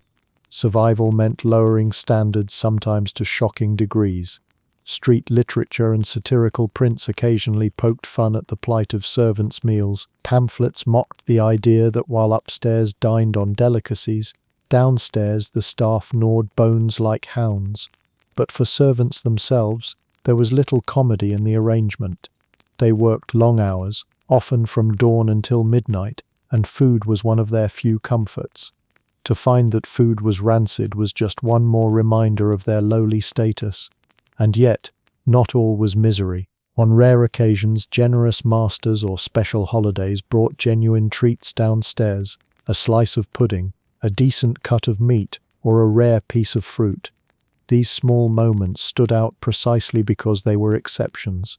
More often, servants' lives were defined by contrasts, the glittering illusion upstairs and the grim scraps downstairs, the lavish display and the sour stew. The servant's dilemma was not just about hunger, but about dignity. To serve banquets you couldn't enjoy, to smell feasts you weren't allowed to taste, and then to sit down to plates of spoilt leftovers, that was the constant daily reminder of your position. Eating for servants was not a celebration, it was an endurance test. So when we imagine Georgian feasts with their mountains of roasts and elaborate pastries, it's worth sparing a thought for the people in the kitchens and halls who made them possible. They worked the hardest, saw the most food, and ate the worst of it. In their world, dinner wasn't about indulgence or refinement. It was about resilience. And if you were lucky enough to survive the scraps without a stomachache, well, congratulations, you were the household's human compost bin. The Georgian elite, ever determined to distinguish themselves from the masses, devised their own way of tackling the food rot dilemma. They didn't fix it, they outspent it. For the wealthy, dining wasn't just about nourishment, it was about performance. The table was a stage, the dishes props, and the guests the carefully chosen audience. If food happened to be edible, that was a pleasant surprise. If not, well, it hardly mattered. What mattered was spectacle. And no spectacle was more impressive than exotic foods hauled across oceans at enormous expense. Yes, that pineapple cost a fortune. No, it won't stop being brown mush. The obsession with exotic produce, particularly fruit, bordered on the absurd. Pineapples became the undisputed trophy of Georgian dining. They symbolized wealth, empire, and fashion, rarely taste. Because by the time a pineapple had endured the long voyage from the Caribbean, or later, the stifling confines of a hothouse in England, it was often soft, brown, or perilously close to collapse. Some households went so far as to rent pineapples purely for display. Guests could admire its spiky glory, while the fruit itself rotted quietly, never intended to be eaten. It was a gilded lie, the Georgian equivalent of showing off a sports car that never left the driveway. Citrus fruit suffered similar indignities. Oranges and lemons were prized for their rarity, yet their journey across storm-tossed seas left many moldy or shriveled. Still, hosts insisted on serving them. Better a decayed orange on the table than no orange at all. Presentation was everything, and diners were expected to admire, not question. A browned lemon rind could still symbolize global power, even if it tasted like disappointment. Imported delicacies weren't limited to fruit. Spices, coffee, chocolate, and sugar, already discussed as tools of disguise, were also flaunted as marks of wealth. Aristocrats used them with reckless abundance, not because the food needed it, though it often did, but because excess itself was fashionable. Drown a dish in sugar, and you weren't just masking rot, you were signaling that you could afford to. The irony was that much of this extravagance ruined the subtlety of any fresh ingredients that had survived the journey, but subtlety was less important than spectacle. Meat and fish offered their own avenues for ostentation. Exotic game birds, imported wines, rare cheeses, all of them appeared on noble tables regardless of how questionably they had traveled or aged. The wealthy embraced fashionable rottenness, convinced that strong flavors equaled refinement. If a venison haunch was on the edge of inedible, they called it well hung and praised its intensity. If cheese crawled, they lauded its character. For them, embracing excess meant embracing decay, rebranded as sophistication. Architecture itself reflected this obsession. Dining rooms became shrines to excess, with elaborate table settings, mirrored sideboards, and towering displays of food. Platters overflowed not because anyone could eat that much, but because abundance screamed power. Guests knew better than to comment on the suspicious whiff of fish in the corner, or the browning fruit centerpiece. They were too busy competing with each other's compliments, each trying to prove they were cultured enough to admire, not gag. Servants, of course, bore the brunt of this aristocratic theatre. They hauled in fragile dishes, arranged pineapples on silver trays, and ladled questionable punch for noble lips. They also knew the truth. Half the table was for show. Behind the grandeur lurked cellars filled with mold, larders lined with dubious preserves, and kitchens desperately trying to disguise rot with spice and sugar. Yet the masters congratulated themselves on refinement, unaware or uninterested that their exotic luxuries often tasted like perfume sprayed on a corpse. This obsession with exotic goods also had a darker side. The sugar piled high in desserts came from Caribbean plantations run on enslaved labor. The spices sprinkled on dubious meat were harvested in brutal colonial conditions. Pineapples cost fortunes because they required enormous effort, human and financial, to reach British shores. Every exotic dish on a Georgian table was a reminder of empire's reach, but also its exploitation. Still, aristocrats rarely paused to reflect. They were too busy admiring how their pineapple centerpiece caught the candlelight. The solution of the aristocracy, then, was no solution at all. It was avoidance. Instead of grappling with rot and spoilage, they buried it under layers of fashion and expense. If the food was rotten, it was recast as matured. If it was inedible, it was rebranded as exotic. The point was never the food itself. It was the performance of wealth. Guests weren't meant to eat everything on the table. They were meant to gasp at the abundance, to admire the imported fruits, to marvel at the mountains of sugar. Eating was almost secondary. For all their wealth, the aristocracy could not escape the fundamental truth. Spoilage came for everyone. They simply had the means to pretend otherwise. Their solution was a kind of culinary denial, one that required an entire staff of servants, a global empire, and an iron stomach to sustain. To sit at a noble's table was to be dazzled, yes, but also to risk indigestion. So the aristocratic solution was really just aristocratic distraction. By throwing money at the problem, they transformed rot into luxury and decay into display. Guests were expected to applaud, not chew. And if the pineapple collapsed into brown mush before dessert, no matter. It had already served its purpose to prove that the host was rich enough to own one in the first place. If the Georgian dining table often resembled a crime scene, Georgian medicine didn't always fare much better. Doctors of the era lived in a world before germ theory, refrigeration, or modern nutrition.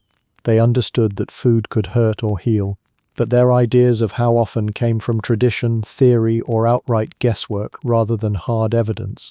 And so, in a strange twist, spoiled food and drink sometimes made their way into the doctor's kit. "Eat this," the physician might say, handing over a concoction that smelled like it had already expired. If the illness didn't get you, the cure sure tried. The logic sprang from humoral theory, the centuries-old belief that health depended on balancing the four bodily humors: blood, phlegm, black bile, and yellow bile. If a patient had too much of one humor, the doctor prescribed a treatment to correct it. Spoiled or fermented foods seemed to fit the bill. Their pungency, their acidity, or their ability to provoke a strong bodily reaction made them seem powerful and therefore useful. Georgian patients learned the hard way that sometimes the cure was nearly as treacherous as the disease. Take sour milk, for instance. While ordinary households cursed it as a nuisance, some physicians recommended it for stomach troubles, believing it aided digestion. A patient doubled over with cramps might be handed a cup of what was essentially proto-yogurt gone wrong. Occasionally, this may have helped. Fermentation does create beneficial bacteria, but more often it just added a new layer of misery. Imagine being feverish and then coaxed to drink something that tasted like cheese water gone rancid. Fermented drinks also had their medicinal moment. A ley that had gone flat or soured might be repurposed as a tonic, thought to strengthen the stomach or restore appetite. Vinegar, too, was hailed as a health aid. Mixed with water, it was prescribed for everything from sore throats to plague prevention. Its sharp acidity certainly killed some germs on surfaces, but swallowing vinegar as a cure-all was hardly the miracle patients were promised. Still, vinegar became a regular in medical advice, blurring the line between medicine and desperation. Rotting meat, too, found its way into the medical sphere, though thankfully not for everyday dining. Doctors occasionally prescribed broths made from meat that had begun to ripen, believing the strong flavor stimulated weak appetites. In extreme cases, meat poultices, yes, literally slapping meat on wounds, were recommended. A hunk of half-fresh beef tied to an inflamed area was thought to draw out infection or swelling. Whether it worked is doubtful. More likely it added flies to the patient's miseries. Even mold got a positive spin. Long before penicillin, some healers suspected that the fuzzy growth on stale bread had properties worth exploiting. Bread poultices, mold and all, were pressed onto sores and abscesses. It wasn't science as we know it, but occasionally, by sheer accident, the molds might have had some antibacterial effects. Patients couldn't have known this, of course. They just endured the indignity of having old bread plastered onto their wounds. Wine, when it soured, also slipped into the medical toolkit. Vinegar of wine was used as a disinfectant, gargle or tonic. And then there was posset, a mixture of hot milk curdled with wine or ale, given to patients as both nourishment and treatment. In theory, the mixture soothed and strengthened. In practice, it probably tasted like defeat in a cup. Still, doctors handed it out with confidence, insisting that the body needed gentle stimulation and that nothing provided it quite like curdled dairy. The line between food and medicine blurred even further in household remedies. Families passed down recipes for pickled concoctions, fermented brews, and strange infusions meant to ward off disease. Spoiled cider became a base for cures, moldy cheese was rubbed on sores, sour beer was fed to children with weak stomachs. These folk cures weren't limited to the poor, aristocrats dabbled in them too, convinced that exotic pickles or pungent tonics brought balance to the body. Of course, not everyone agreed. Satirists mocked doctors for prescribing what looked suspiciously like garbage. Pamphlets lampooned physicians as quacks who charged a fortune to feed patients spoiled food under the guise of treatment. But ridicule rarely slowed the practice. When disease struck, people clung to any hope, even if it smelled suspicious. The tragedy is that patients were often too weak to resist. In a society where medical authority carried immense weight, the sick had little choice but to swallow what they were given. If a doctor said, "Drink this," you drank, even if your nose screamed otherwise. And sometimes, by sheer coincidence, the remedy may have provided relief. Fermentation, after all, does create compounds with real effects. Other times, the medicine simply piled insult onto injury, turning illness into a double burden. The reliance on spoiled food in medicine reveals a Georgian truth. People were desperate to control what they didn't understand. Food, already treacherous in daily life, became both cause and cure in the medical imagination. The same sour milk that might sicken you at breakfast could, in a different context, be praised as a health aid. The same vinegar that masked rot in the kitchen could be prescribed as a cleansing tonic. It was a world of contradictions, and patients lived with the consequences. Some survived, crediting their recovery to these strange concoctions. Others, well, their doctors consoled themselves by saying the illness had been too strong. So, rotting food wasn't just a kitchen hazard in Georgian Britain. It was a medical tool, wielded by physicians who believed in its powers, by households who trusted tradition, and by patients who hoped for relief. It was proof of just how blurred the line between food and medicine could be in an age before science had caught up. And while spoiled food may not have cured disease, it certainly left its mark on Georgian stomachs and on their sense of humor, because nothing says healing quite like gagging on your doctor's prescription. If the aristocracy flaunted pineapples and the gentry debated the merits of rancid cheese, the working poor of Georgian Britain turned to the streets. There, vendors hawked quick, cheap meals to anyone with a few coins to spare. The street food trade was the fast food industry of its day. Meat pies, oysters, puddings and stews, served steaming or lukewarm from wooden carts or trays. It was convenient, filling, and far too often a one-way ticket to food poisoning. For a penny, you could buy a pie. For 2 pennies, you could survive it. The allure was obvious. For laborers and apprentices, time was short, wages were meager, and kitchens at home were often non-existent or poorly equipped. Why trudge back to a cold room to gnaw stale bread when you could grab something hot and ready in the street? Vendors catered to this demand with gusto. They shouted their wares at every corner: hot pies, fresh oysters, smoking stew, drawing in crowds who followed their noses rather than their common sense.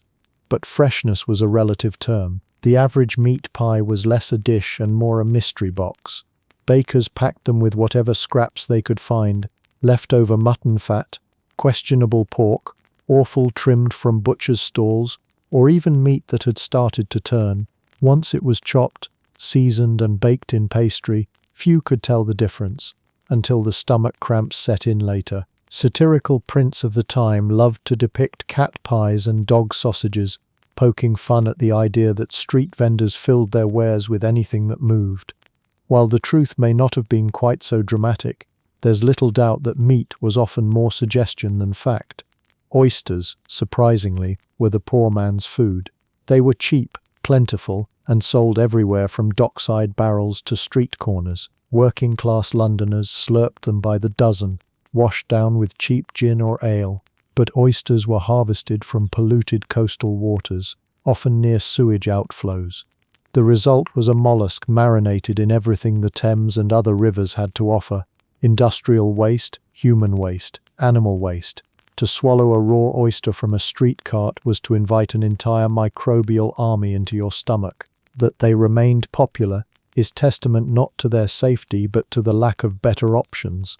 Stews and puddings offered little reprieve. Street vendors sold them in steaming vats, ladling portions into bowls or even directly into hands for those without dishes. These concoctions were usually made from cheap cuts, bones, gristle, and organ meats boiled until unrecognizable.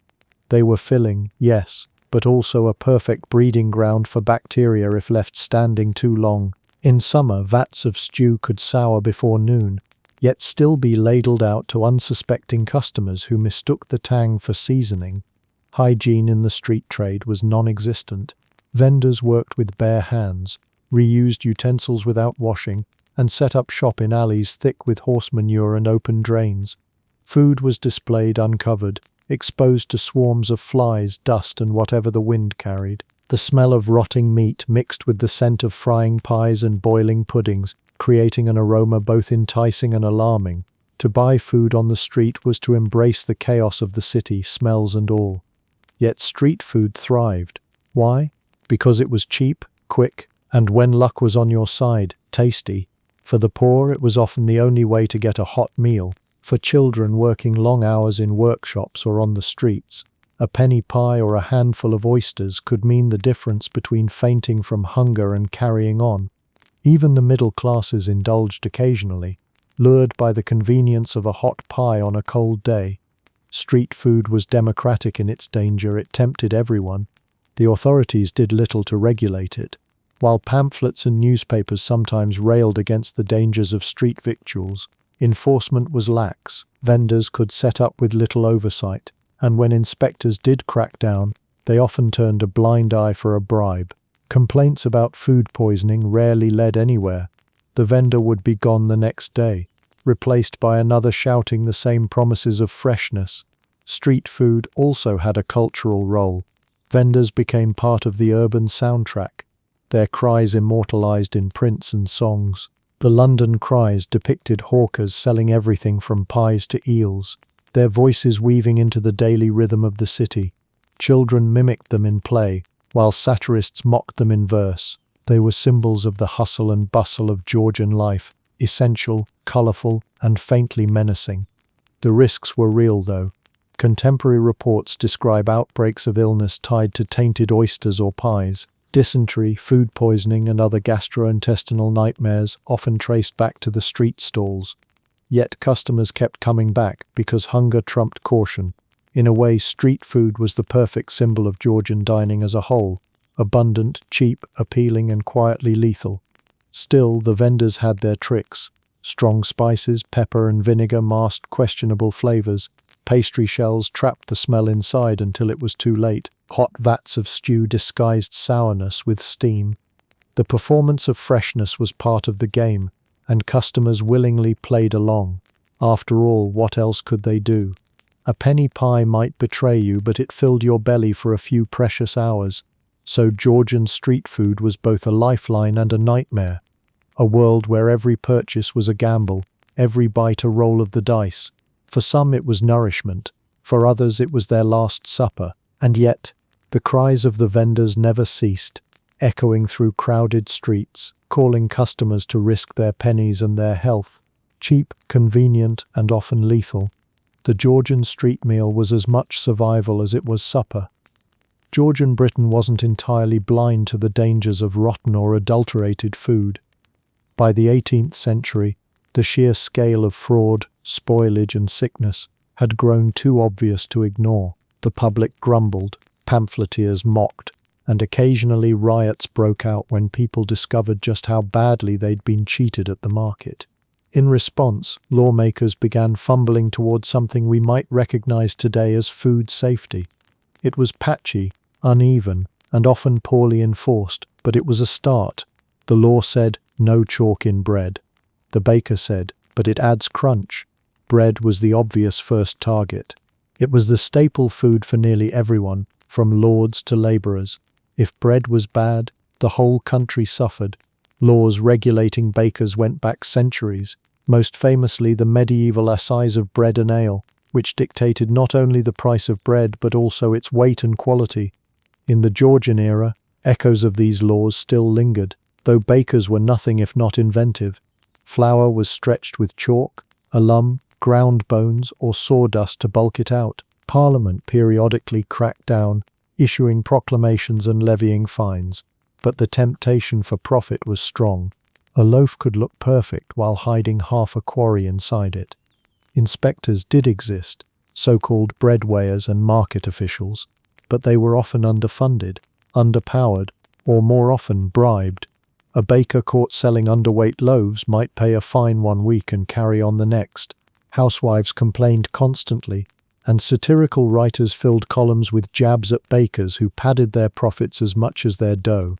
Still, some enforcement did stick, and repeat offenders occasionally found themselves in stocks or pilloried, mocked by crowds who threw stale crusts at them as poetic justice. Butchers, too, came under scrutiny.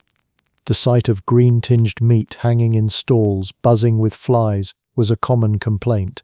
Laws attempted to regulate the sale of diseased animals, forbidding the slaughter of livestock already sick or near death.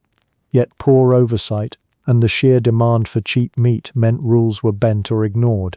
Some butchers grew notorious for passing off carrion as cuts, and only public outcry forced occasional prosecutions.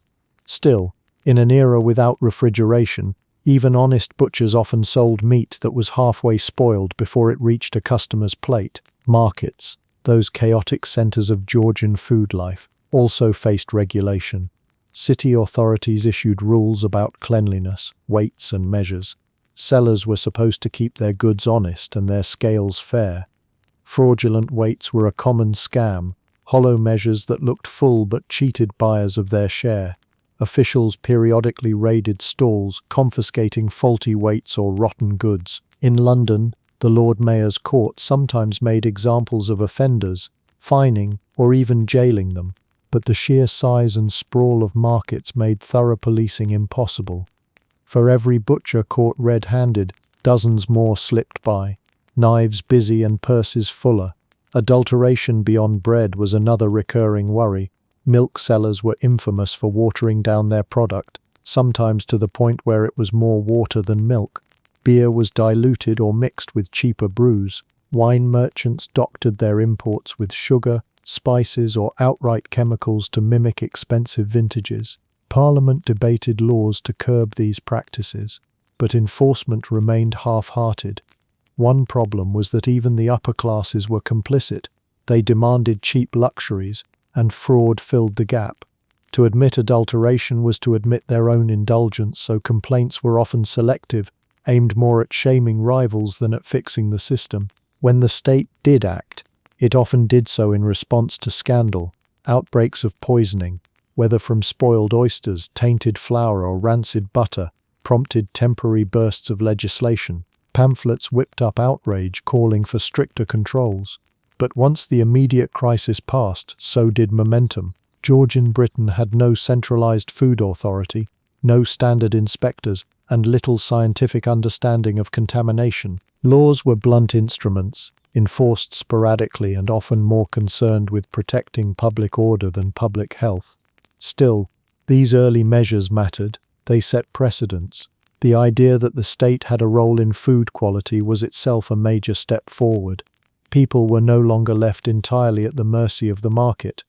Even if laws were uneven, they showed that spoiled food wasn't just a personal misfortune, it was a social issue worth regulating, and of course the satire never stopped. Caricatures gleefully mocked bakers stuffing chalk into loaves or butchers hawking diseased cows.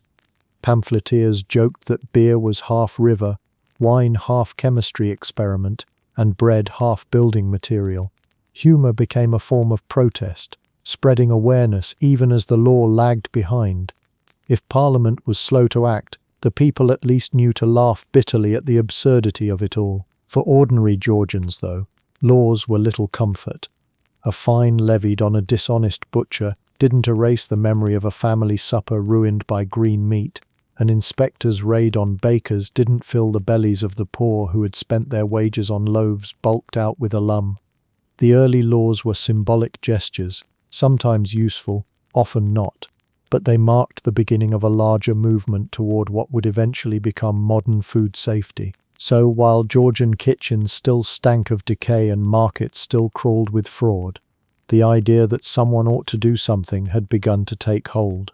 The system was flawed, the rules porous, and the enforcement laughable, but at least there was recognition that eating shouldn't be a gamble every time you lifted a fork. The chalk may have crunched between your teeth, but at least you could comfort yourself with this thought.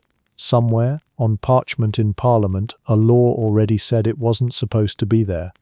If you've been following along through rancid butter, maggoty cheese, mouldy bread, flat ale, and the occasional oyster of doom, you may be asking the obvious question, how on earth did Georgians survive any of this? The answer, in short, is that they were astonishingly resilient, or perhaps just astonishingly unlucky and too stubborn to die. Their motto might as well have been, if it doesn't kill you, it's dinner. Part of their resilience was biological. People in Georgian Britain grew up exposed to spoiled food, dirty water and vermin from infancy. By the time they were adults, their stomachs were less delicate organs and more industrial furnaces, capable of processing meals that would send most modern diners to the emergency room. Children weaned onto wheat beer and bread crusts, nibbled alongside the occasional worm, and though many tragically succumbed, those who survived developed guts of steel. For them, a slightly sour stew or musty loaf was not alarming. It was Tuesday. Frequent illness, paradoxically, also played a role. Diarrhea, stomach cramps and fevers were so common that they were practically part of the weekly routine. The body was constantly being trained to fight off new assaults. We might view this as constant suffering. Georgians saw it as background noise. A day or two of stomach upset wasn't unusual. It was almost expected. If you spent a night doubled over after eating a questionable pie, you cursed the pie seller, not the system that allowed him to hawk rotten meat. Survival meant accepting discomfort as part of life. There was also the cultural embrace of purging as a health practice. Physicians and household remedies alike encouraged vomiting, laxatives, or bloodletting to clear the system. If your stomach hurt, the advice was simple: empty it. Emetics made from herbs, antimony, or even mercury were prescribed, leaving patients weak but cleansed. Laxatives like senna or rhubarb root kept bowels constantly in motion. In other words, Georgians had a built-in system for dealing with spoiled food. They threw it up or flushed it out, often with the enthusiastic approval of their doctor. What modern medicine would call food poisoning, Georgians considered a necessary purge. Ignorance, too, played its part. Without germ theory, they didn't understand the microscopic culprits behind their ailments. Spoiled food was often rationalized as strong or aged rather than dangerous. Meat that today we'd label rotten was called well hung and praised for its gamey flavor. Cheese riddled with mold or insects was matured and full of character. They didn't lack noses or taste buds. They simply reinterpreted what those senses told them. If it smelled intense, it must be fashionable. If it tasted sharp, it must be nourishing. Their palates were trained to accept extremes that would make us gag. Class played a role too. The wealthy could afford to waste food when it was truly unbearable, but they also embraced the bravado of consuming strong flavors as marks of sophistication. To nibble a cheese that nearly walked off the table was to show refinement. The poor, on the other hand, had no choice but to eat whatever they could. Their resilience wasn't cultivated, it was enforced by necessity. When dinner was a mouldy crust and sour ale, you didn't argue. You ate, and you hoped your body cooperated. We shouldn't forget the psychological aspect either. Georgians lived with daily risks, disease, poor sanitation, dangerous work that made spoiled food seem like just one hazard among many. When your neighbor might die of smallpox, a bad oyster didn't loom quite so large. The sheer frequency of death and illness dulled fear. Life was precarious, and people adjusted their expectations accordingly. Survival was not about avoiding every danger, but enduring most of them. That said, not everyone escaped unscathed. Food poisoning could and did kill, particularly the very young, the elderly, or the already weak. Accounts of fatal oyster feasts or deadly meat stews appear throughout the records, but the survivors carried on, shrugging off the risks because what alternative was there? Starvation was a greater threat than spoilage. Better to eat and take your chances than to go hungry. The resilience of the Georgian stomach is both horrifying and oddly admirable. It reveals a capacity for adaptation that modern sanitized societies have lost. Our immune systems, coddled by refrigeration and expiration dates, might collapse under the first bite of a Georgian pie. They, meanwhile, chewed through chalk bread, sour milk, and rat-nibbled cheese with the casual grit of people who had no other option. So when we marvel at their survival, it's worth remembering that it wasn't magic, it was exposure, adaptation, ignorance, and necessity. The Georgian stomach was less a sensitive organ and more a battle-hardened veteran, scarred but functional, ready to face whatever horror the pantry or marketplace had to offer. They didn't live long lives on average, but those who did made it there on guts that could rival iron. In the end, Georgian resilience wasn't heroic, it was practical. To live in that world meant accepting food that looked odd, smelled worse, and tasted alarming. And if it made you ill, you purged, prayed, and carried on. For them, resilience wasn't a choice, it was survival. By the time the Georgian era gave way to the Victorians, Britain had endured generations of spoiled meat, maggoty cheese, chalky bread, and wine that aged like despair. It had left stomachs hard, tempers short, and satire abundant. But it had also left a legacy, one that would ultimately reshape how Britain thought about food, storage, and public health. The horrors of Georgian kitchens weren't just dinner table misfortunes. They were the slow, smelly catalysts for reform. Thank Georgian rot for your refrigerator. It's the only reason your leftovers don't file for a death certificate. One of the most obvious legacies was public outrage. By the early 19th century, people were fed up, literally and figuratively, with adulteration and spoilage. Newspapers and pamphlets fanned the flames, reporting on everything from bakers padding loaves with plaster of Paris to milk watered down with ditch runoff. Cartoonists gleefully depicted butchers feeding diseased cows to customers and fishmongers peddling seafood that could walk itself home. This steady drumbeat of disgust created pressure that even the government could no longer ignore. Georgian rot had become a national joke, but it was a joke nobody wanted to keep living through. Enter the Victorians. With their characteristic zeal for order, classification, and reform, they began tackling the chaos left behind. The early Georgian attempts at food regulation, the occasional fines for underweight loaves or half-hearted bans on diseased meat, were expanded into something more systematic. Food adulteration laws were passed and strengthened, creating standards for bread, milk, and other essentials. Inspectors gained sharper teeth, literally and figuratively, to shut down the worst offenders. Where the Georgian era had shrugged at chalk in bread, the Victorians began insisting on flour that was just flour. Science, too, stepped in. The Georgians lacked germ theory, so their defenses were mostly vinegar, spice, and prayer. But by the mid-19th century, scientists like Louis Pasteur were uncovering the microbial villains behind spoilage. This knowledge didn't just revolutionize medicine, it changed kitchens.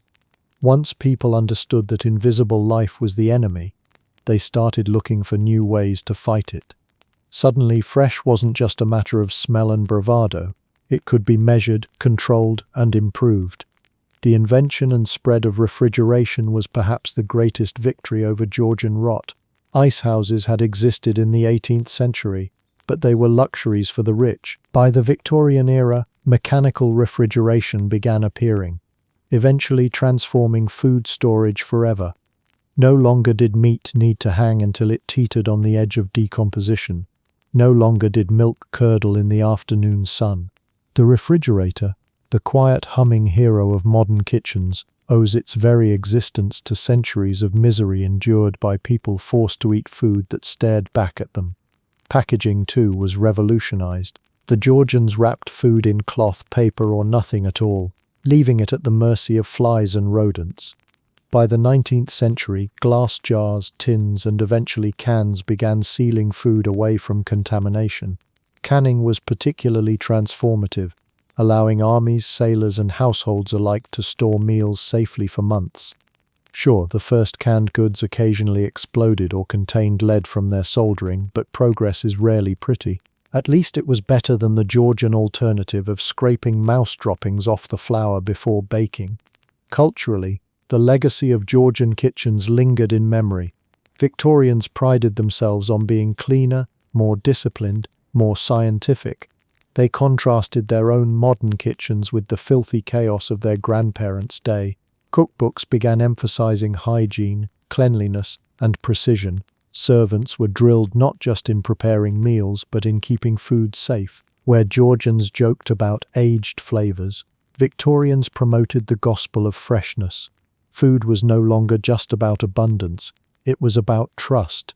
And what of us today? We are the true inheritors of this journey.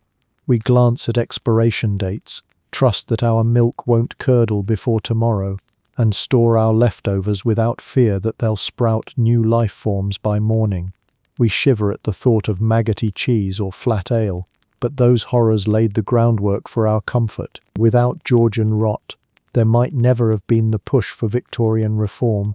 Without reform, there might never have been refrigerators, food inspectors, and the blessed miracle of plastic wrap. Of course, not all echoes of Georgian rot disappeared. Fraud and adulteration still exist, though they wear new disguises. Scandals involving horse meat in burgers or watered-down milk show that the impulse to cheat customers never truly dies. But compared to the daily gamble of the 18th century, we live in a world of relative culinary paradise. Our stomachs are softer, our expectations higher, and our risks far fewer. So the legacy of Georgian kitchens is not just a tale of misery, it's a story of progress born from suffering. Every loaf of safe bread, every fresh cut of meat, every glass of untainted milk is a silent victory over centuries of rot. When you open your refrigerator, you're looking at history's greatest revenge against spoiled dinners. The Georgians endured, the Victorians reformed, and we get to eat without fear that tonight's pudding might double as a poison.